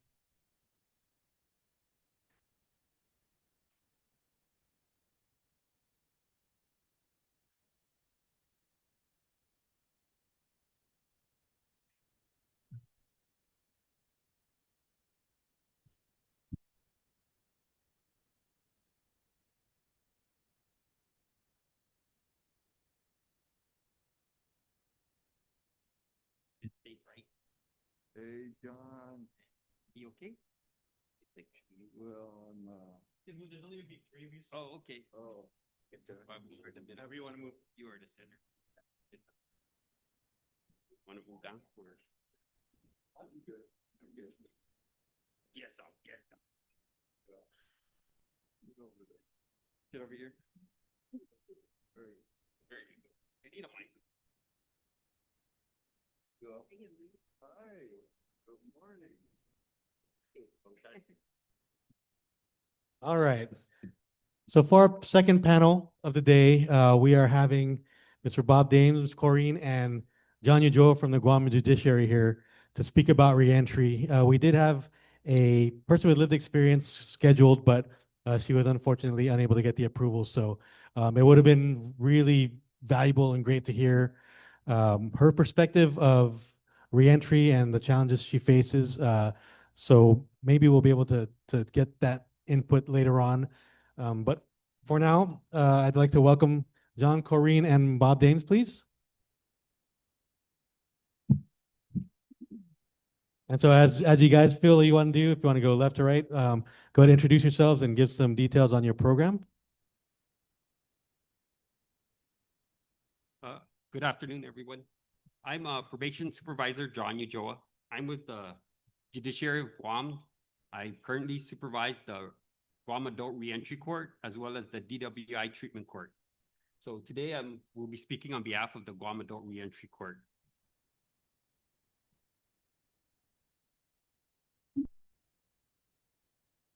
Good morning, everybody. Half a day. My name is Kareem Bendicho, and I am the Youth Development Administrator at the Department of Youth Affairs. And today I will be speaking to some of our programs, specifically one that we recently started and got funding for to operate out of our DYA facility. So we'll be speaking more to that, and that's called our Youth Transitional Program.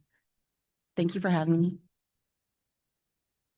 Good morning, everyone. My name is Bob Dames, and I'm with the Residential Substance Abuse Treatment Program in Department of Corrections under Guam Behavioral Health and Wellness Center. So we help transition those that are incarcerated with a holistic program to substance use disorders.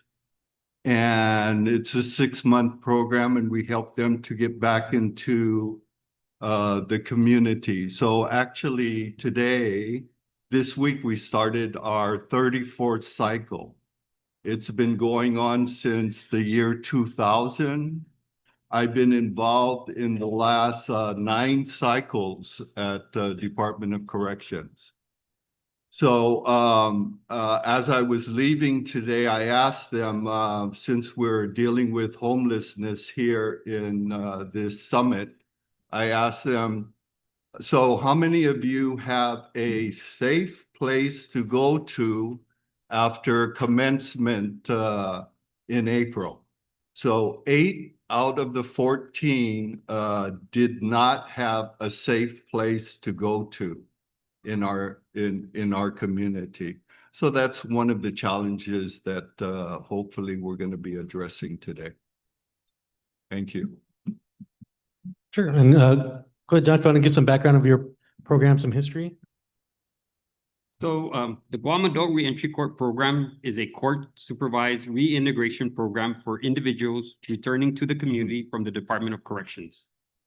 After serving at least 6 months incarceration, this program aims to improve public safety as well as reduce recidivism rates for those re-entering society. Our program began actually in 2015 with the Second Chance Act Reentry Initiative grant, which was awarded by the Department of Justice, Bureau of Justice Assistance. In 2015, the reentry court staff as well as DOC were trying to identify participants for the program, but they ran into some issues, jurisdiction issues precisely. Because of the fact that these individuals were sentenced to incarceration, they no longer fell under the jurisdiction of the judiciary of Guam. They are now under the Department of Corrections. So a law had to be created or changed to have them. So it took until 2018 to actually, for a law to be passed, which allowed these individuals to become eligible to fall back under the jurisdiction of the court. They actually had to volunteer to enter the program. Okay, so our first court hearing actually was in 2018 before the Honorable Judge Lamarena. So the objective of the reentry court is to improve offender outcomes, increase public safety, reduce rates. And basically we do that through helping them get employment, evidence-based practices, and through assessment-driven individualized case plans. Now, basically these individuals fall under the court's supervising authority. And through sanctions and incentives, we try to motivate these individuals. And actually, if they do complete our program, we're recommending them to the parole board for early closure. So just to be clear, our program is really, the participants are subject to intensive supervision. So these guys, once released, they're required to report weekly to our office, meet with the case manager, subject to random drug and alcohol testing, counseling, and monthly court hearings. And this is after they serve their time. So actually, so what is the incentive to go through this program, right? I mean, it's basically you could go to parole and just check in every month. So the benefits is, one, GARC actually has, if they do enter our program, they can complete the program in 15 months and have their parole closed. And this is based on individuals that have 3 to 5 years parole. So imagine they shave up almost half their time. So that's one of the incentives. Other incentives we have is we have intergovernmental agreements with Department of Public Health and Social Services. We're able to get them birth certificates.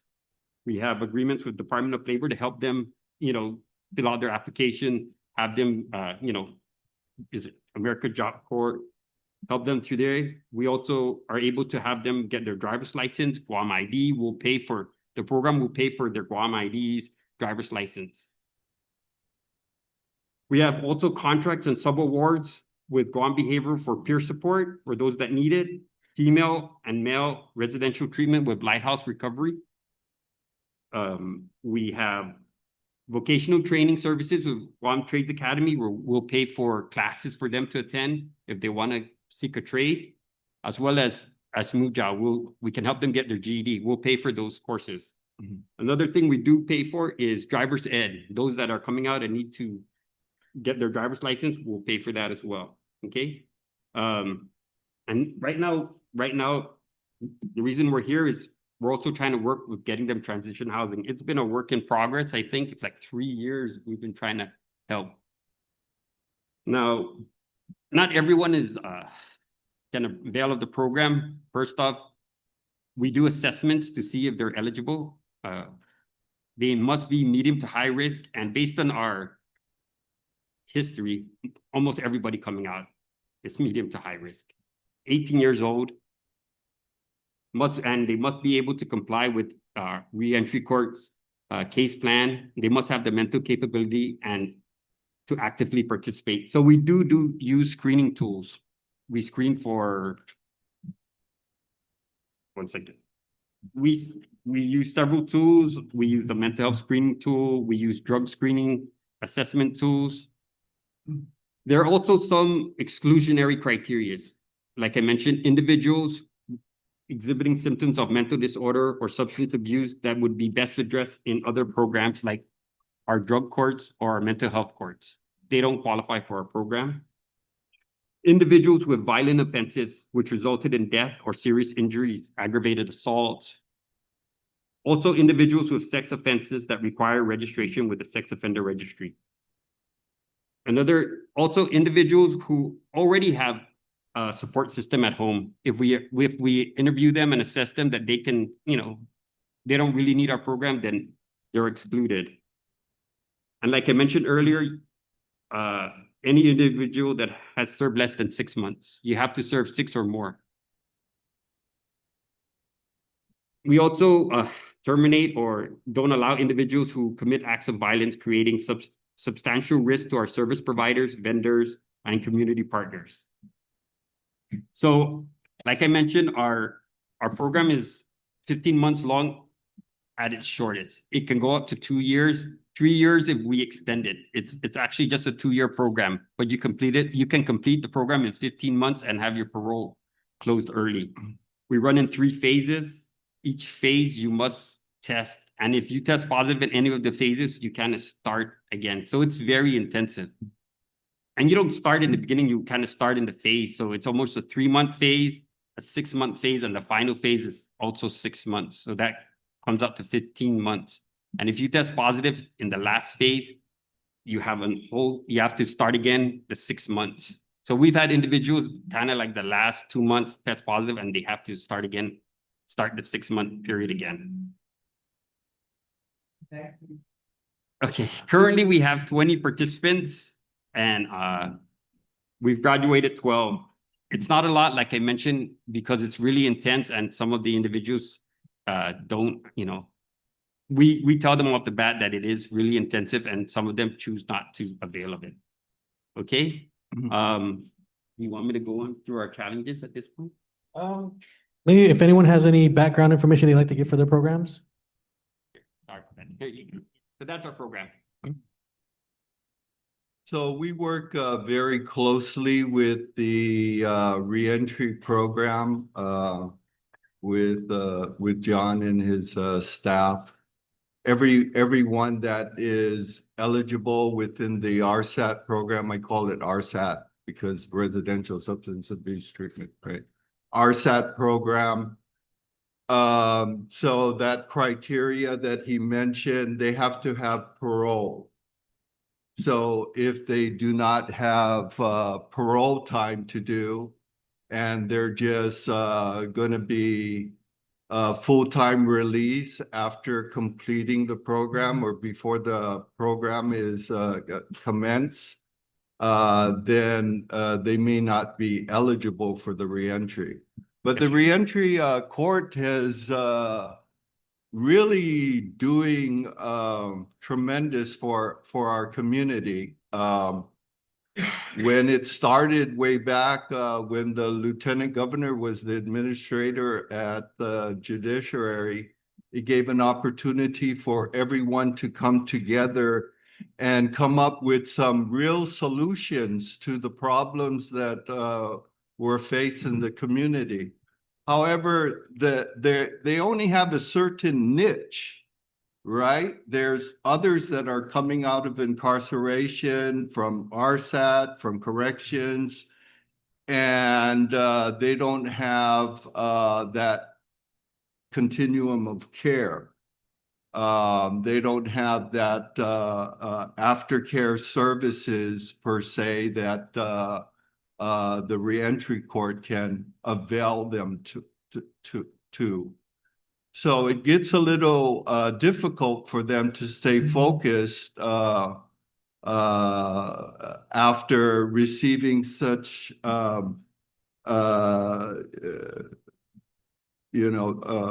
treatment opportunity within the RSAT program. They get up at 5 o'clock in the morning.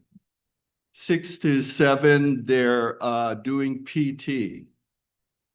In fact, they're complaining this morning, oh, I'm a little bit sore, it's and then from 8 o'clock to 5 o'clock, they're in the classroom. We do cognitive behavioral therapy, we do individual counseling, we do group sessions with them, and we have a lot of good partnership from the community. Is that Manelo's sign up there?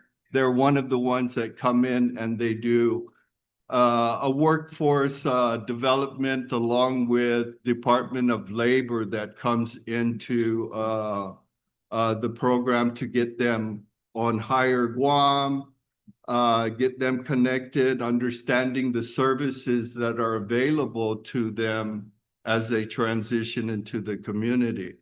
We also have AA and NA and Celebrate Recovery. So we have a 12-step delivery into the program as well.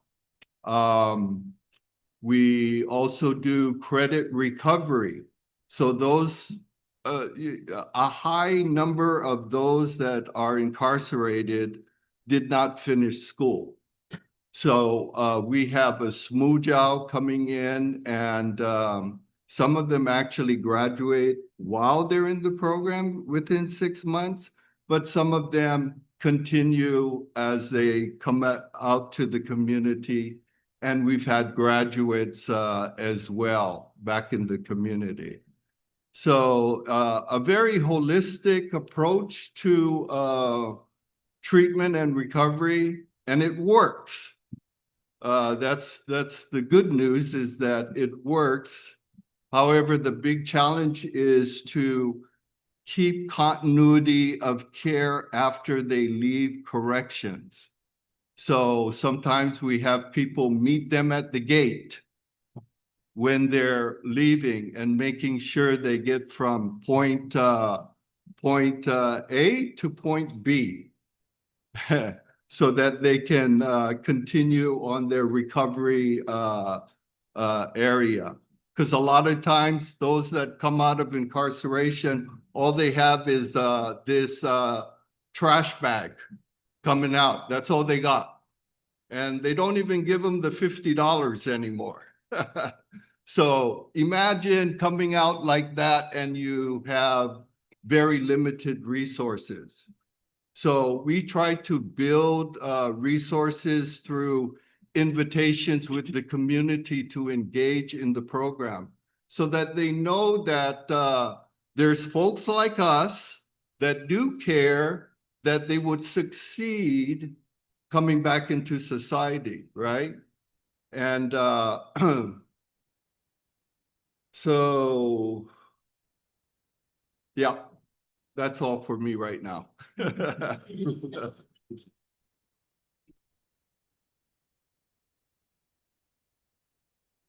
So again, I'm from the Department of Youth Affairs, and just a little bit of background. I know most people, when you think of the Department of Youth Affairs, think a lot more of the correctional side, because over the years, that's really what the concentration was. But we also have our Youth Development Division, which is where I am from. And we are the ones tasked with pretty much providing and ensuring that there are positive youth development programs, activities available, not just for our youth residents, but also available in our community.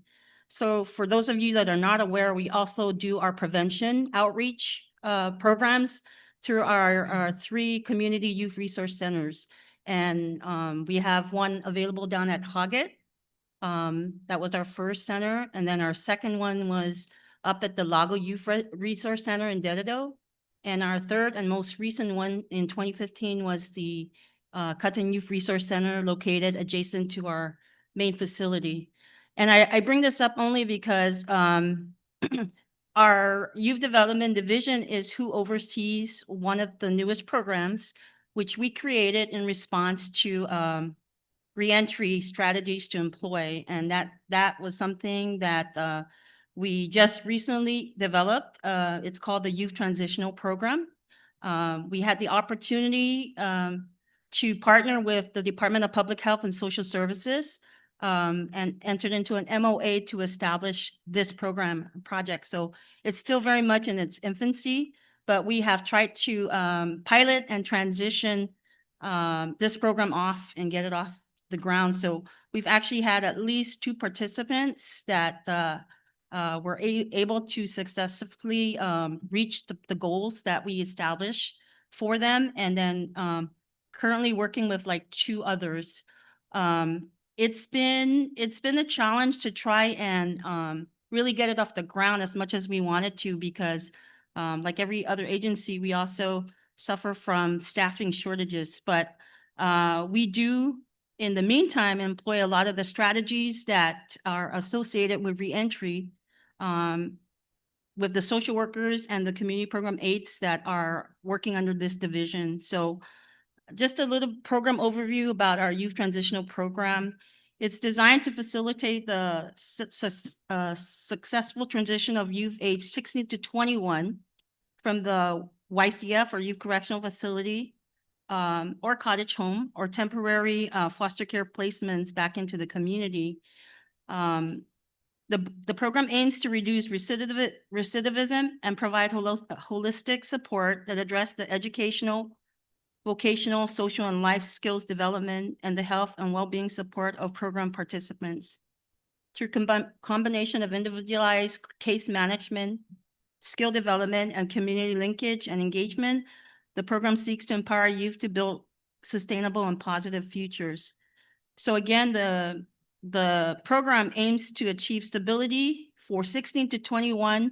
Right now, the 4 individuals that have participated in this program there are 3 that are from our facility, or the case originated from our residents, either who were residing out of our youth correctional or cottage homes facility, and one is referral from one of our community centers that we're currently working with. Again, it's a very new program. One of the reasons that it came about is because through the years we noticed that, so just to give you an idea, we have a daily population report that we report out on how many residents we have currently in custody. And so we monitor that. And usually around the holidays, our population kind of oscillates between 25 and 30. Average is normally 20 to 25. So yesterday's population report, there were 27 youth in custody, 22 are males, 5 are females, 20 are on the youth correctional side, and 7 on the cottage home sides. Of that population, 70% or 19 out of 27 are dual status offenders. That means they are, or dual status, which means they're under both the child welfare and juvenile justice system. So 70% out of our total population are both under child protective services and at the same time also under juvenile justice system. So they also go to court for things like beyond control or having committed, crimes and stuff. So they fall under both purviews of courts. And then of that number, we have 17 males, or I apologize, 17 males in our youth correctional side, 3 females. And then in our cottage home side, we have 5 males and 2 females. Historically, we really didn't see a great number on our female side, but now again, it's picking up. So of those in our custody, 67% are Chamorro, 26% are Chukis, and 7% are other ethnicities. So just to give you an idea, but we are very much committed to trying to help a lot of these dual status youth to prepare for when they are ready to transition home. A great number of our kids are really with us because they lack housing. That's the biggest, I think, drawback or challenge to a lot of the youth we serve. So although our program is not completely stood up, we continue to employ, like I said, a lot of the strategies. We work closely with other partner agencies such as Sanctuary, Child Protective Services. We meet with them monthly to discuss some of these shared residents that we share, these cases, to try and employ them with a lot of the skills And simple things like, basic things like ID, a Guam ID, because for a lot of them, they don't even have like things to identify themselves, like a birth certificate, a social security. So at the very least, those are some of the basic necessities that without, they cannot even go out and be able to get some of the services and resources that they are needing. So hopefully with continued support, we will be able to move forward and be able to serve a lot of our residents with this particular program. Awesome. So I think we'll start moving the conversation towards challenges. And I'll ask you, Corinne, what happens when youth age out? So in fact, when you say age out, we currently have in custody several youth that are considered adults based on their age. We have 18-year-olds and above that are kind of stuck between adult court and juvenile court based on the severity of their crimes. And for some, it's because they lack a safe place to be able to go and live at. So it's not unusual for a lot of our residents to be there still because we aren't able to locate a safe place through relative placement or an acquaintance for them to be able to go and live with. Right. All right. So I think just thinking about that, and if you have them aging out, they may end up going to these other programs, right? Because there's, they just end up in a bad place. So go to John or Bob also as far as challenges go, if you want to talk about what you guys face. So like Bob had mentioned, with reentry court, most of our participants that come out, their biggest challenge when they do mention to us is housing. Because a lot of these individuals who are coming out, they've spent time, years incarcerated. So some of their family members, either one, don't want them to come back to their home, or two, they know why they got in trouble, or they're going back to the same situation that got them in trouble in the first place. So they try their best. They don't want to go back to that environment. But like I mentioned, it's been a long battle. I mean, 3 years, I think 3 or 4 years, we've been trying to work with the different agencies to be able to try to get our transitional housing up. Because we in our grant, we have a 90-day, we're allowed to, house them at least for 90 days. But the challenges we face actually back then was a lot of landlords, because it's only month to month, they don't want to deal with that month to month rent. They also too, the clientele, once they find out that who will be in their units, they don't wish for that as well. So that was one of the challenges as well, is just getting that month to month agreement and the clientele. So that's a challenge in itself. So, when Rob had mentioned this, we were really excited to try to get it on, because it's been a challenge. Every year we'll try and then it'll fall through the cracks. That's one I know challenge. And like I mentioned, the other is IDs. Like Bob had also mentioned, that our clientele coming out, they have to be on parole. So they need at least 2 to 3 years of parole, because our program is 15-month long. So prior to getting out, our case managers go in and interview these individuals. And a lot of what we're learning is they don't have birth certificates, they don't have IDs. So coming out, they lack all that. So they can't even get a job. So the first process is even just getting them situated to get IDs. Our case managers are working with them to get IDs, to get this. But that's where that housing, transportation issues, they don't have driver's license, they don't have, a place to stay. So those are our challenges that our clients face, our participants face when being released. So if I could add, in response to that, that was one of the things that we kind of noticed from the very beginning, that a lot of our kids that would come in, they really would have nothing, no sense of identity when they come in. So one of the the strategies we've tried to employ is At the moment they come in, we check, their social worker will check if they have, at the very least, a Guam ID, a birth certificate, and security cards. And if they don't, our worker will work to try and obtain that for them as much as possible, regardless of how long their length of stay is with us, because at the end, we know we're gonna probably see them down the road if it's not for a, we hope and pray they don't come back, but we may see them to apply for a job in the summer.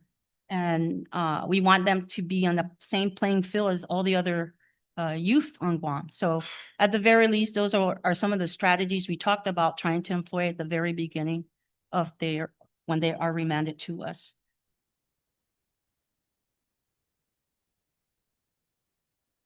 So November 22nd, they are somebody's organizing a meth workshop at the Dedido Abai area. And it's going to be an important workshop because there'll be professionals there that will talk about the effects of meth on our island, right? They've asked Department of Corrections to participate, to send some guards there, officers rather.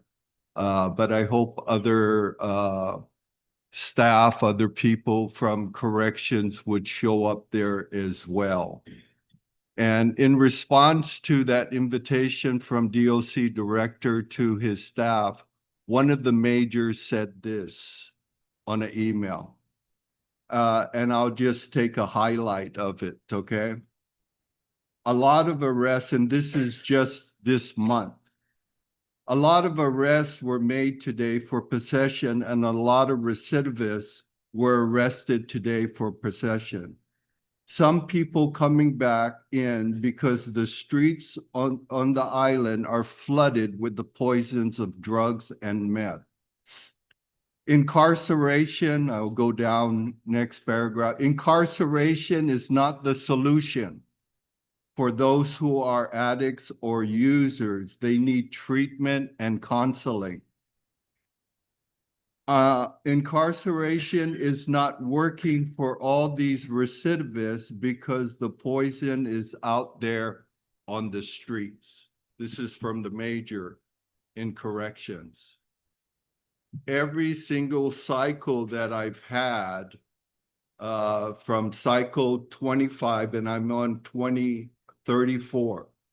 So these are 9 cycles.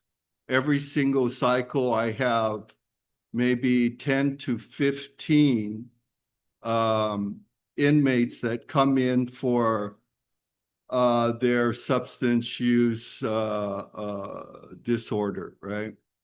I want you to think about this because every cycle that I have has 200 years of meth use. Every single cycle I face. We are in 3rd generation. So challenges, yes, we have severe challenges on this island. Is anyone getting attention to it? Unfortunately, I challenge this community to address this epidemic. Even the major who says security is the importance of things is now saying to everyone up there that we need to do more. We need to do rehabilitation and stuff. So I'll give you a life experience. 40 years ago, I came back to this island after doing halfway house time in Hawaii. Okay. So I was in the federal system for a period of time. And coming back into they did not have a halfway house here in Guam. That was in 1983, 84. Guess what? We still don't have a halfway house here on Guam. We've attempted to develop something within the Department of Corrections, but maybe they weren't the right entity to be responsible for a halfway house, right? So we have to think out of the box and look at why is it that we have a transitional plan that should have been up and running 3 or 4 years ago that is still not up and running? Why are we not addressing some real important needs in our community so that we might be able to have people come back and get health and be productive citizens once again in our community? Why? I'm not quite sure, but it's going to take the community to address this. So not just government, non-government, but other folks in our community as well. So I hope maybe somebody here might be encouraged to do a little bit more, because we're trying here, but we need a whole community to work with us as well. I think it's a great point. With the coalition just having the mini grant for the reentry, or the reentry grant, and then with that being supported by the money from the legislature, I think that's showing maybe there's a little bit more opportunity now. But John? Yeah, I just want to bring up what Bob had mentioned. The challenges, I guess one of the challenges we also face is the limited resources.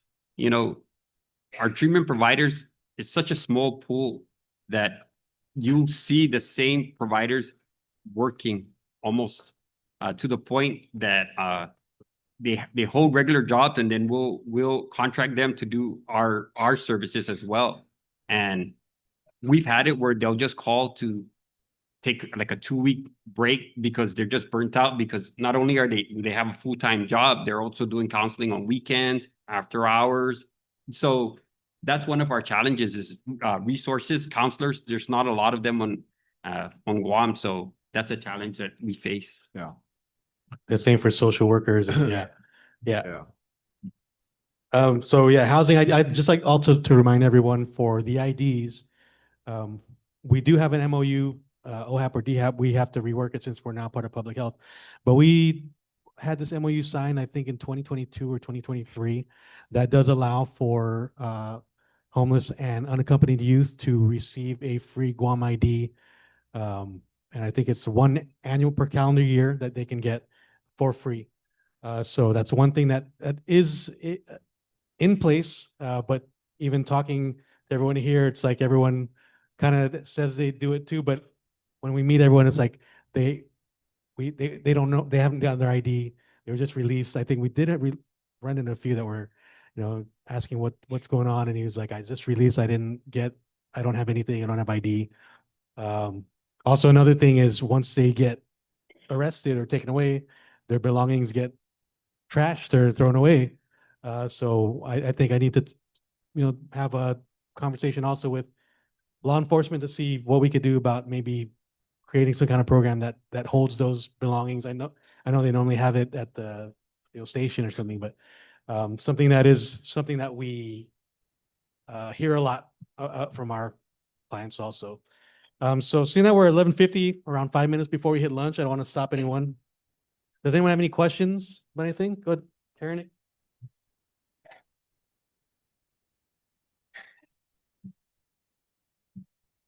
Sorry, but I've got to bring up the money issue.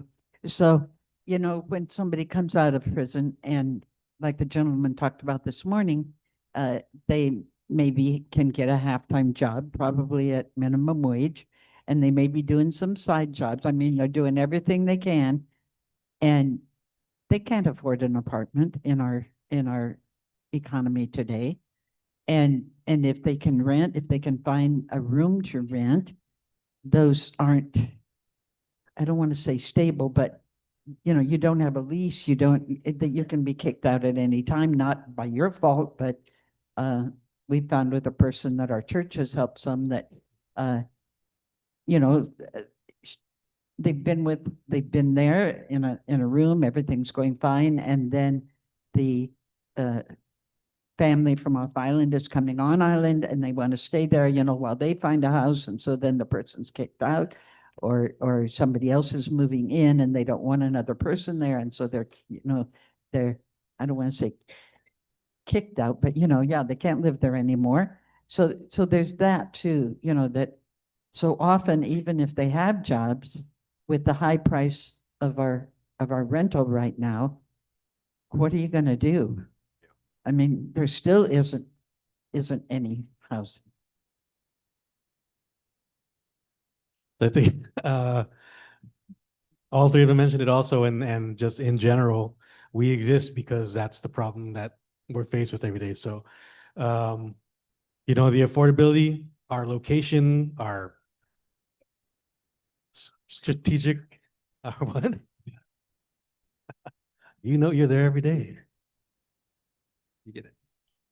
So yeah, so just the housing thing is always going to be an issue, and as long as we keep that conversation going, I know there's been grants that we talked with John about that they have. We just have to figure out how to get those resources out.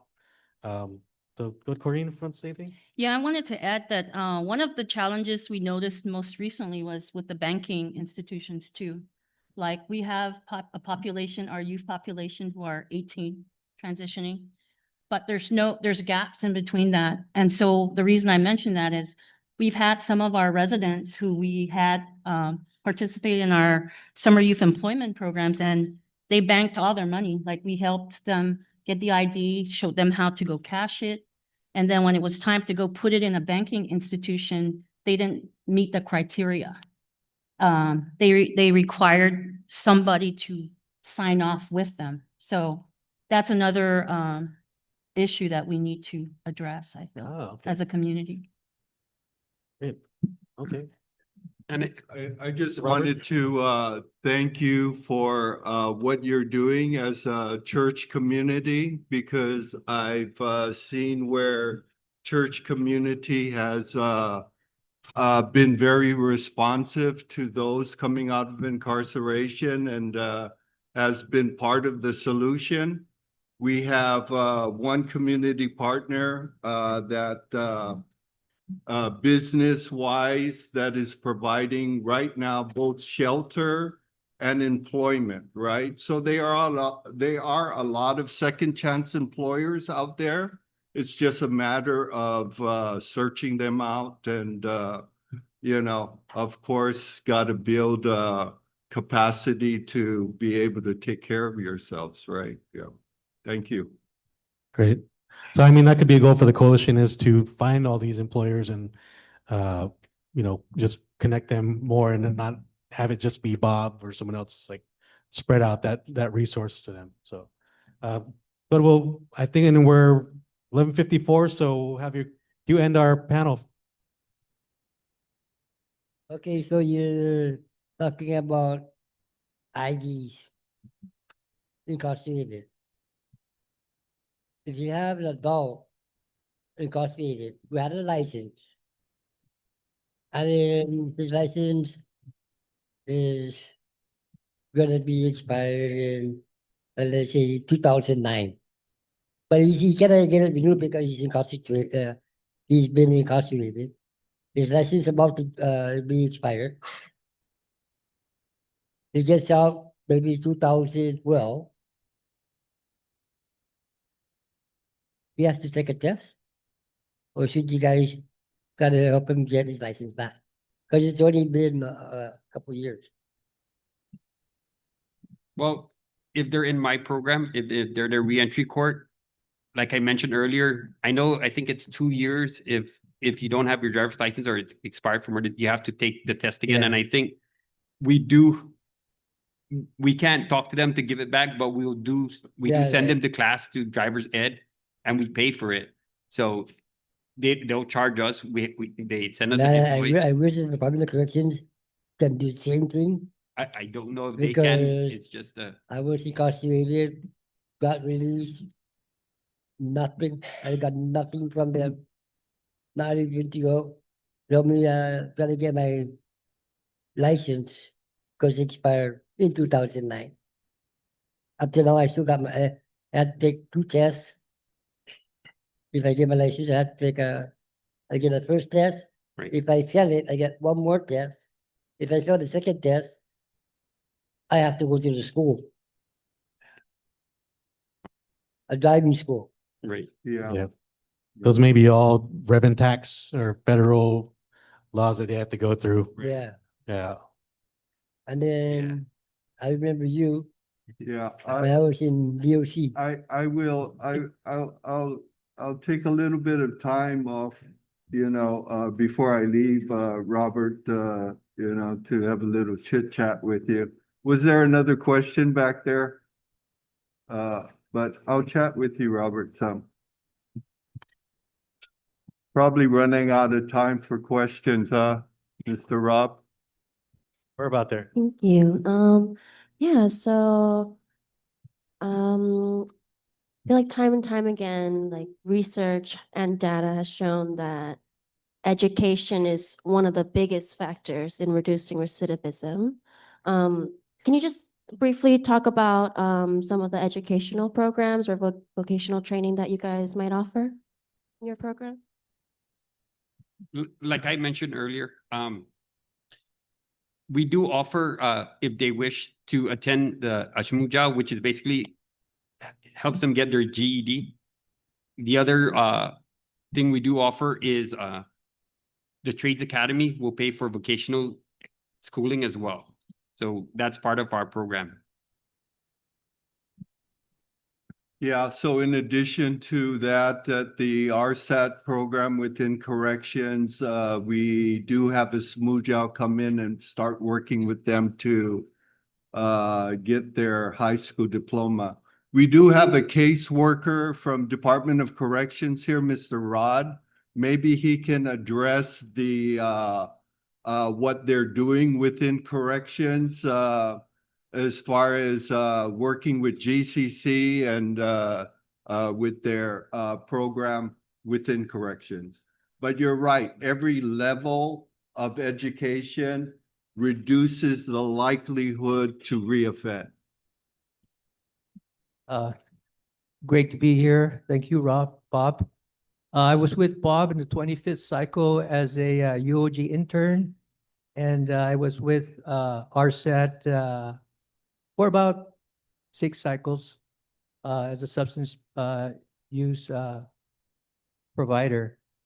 And yeah, definitely, we've got to talk about the elephant in the room, why does Guam not have a transitional housing that supports both probation, parole, the DYA and DOC.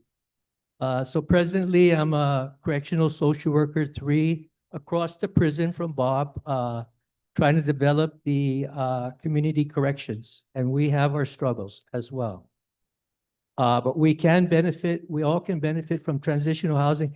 And transitional housing, even just the discussion of that, HUD and GURA's definition of transitional housing is completely different from substance abuse providers' definition of transitional housing versus probably probation and parole,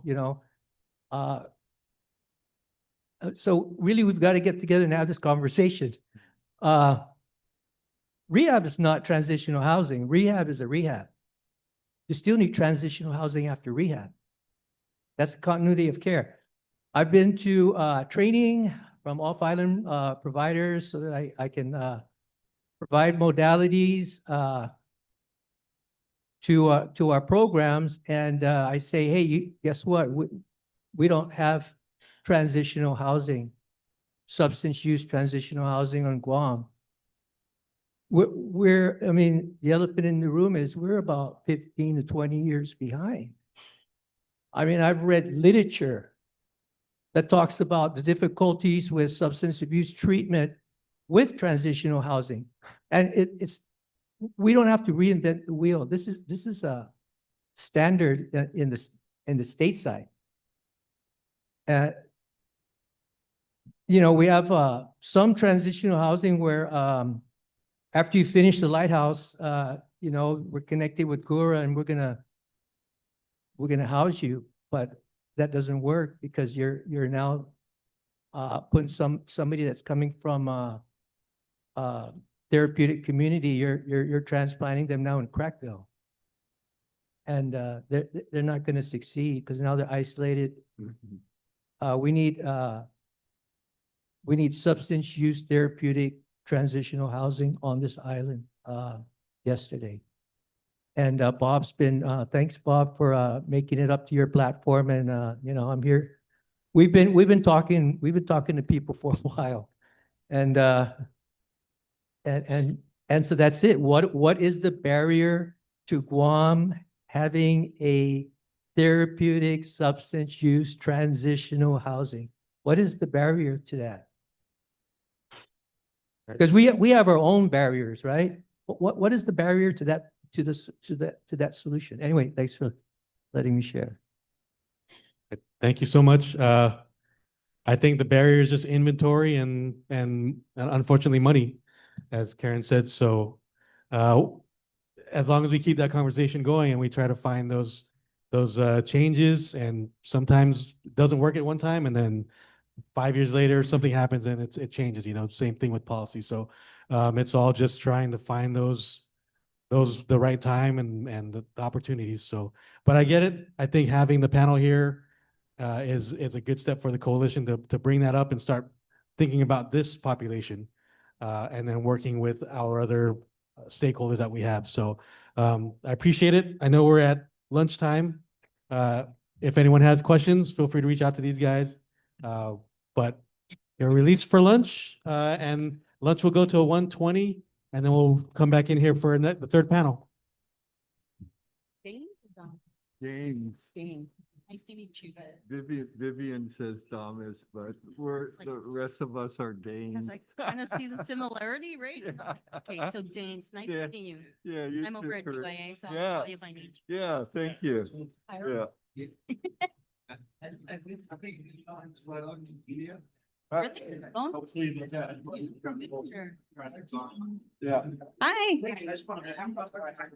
Oh, I'm Curry.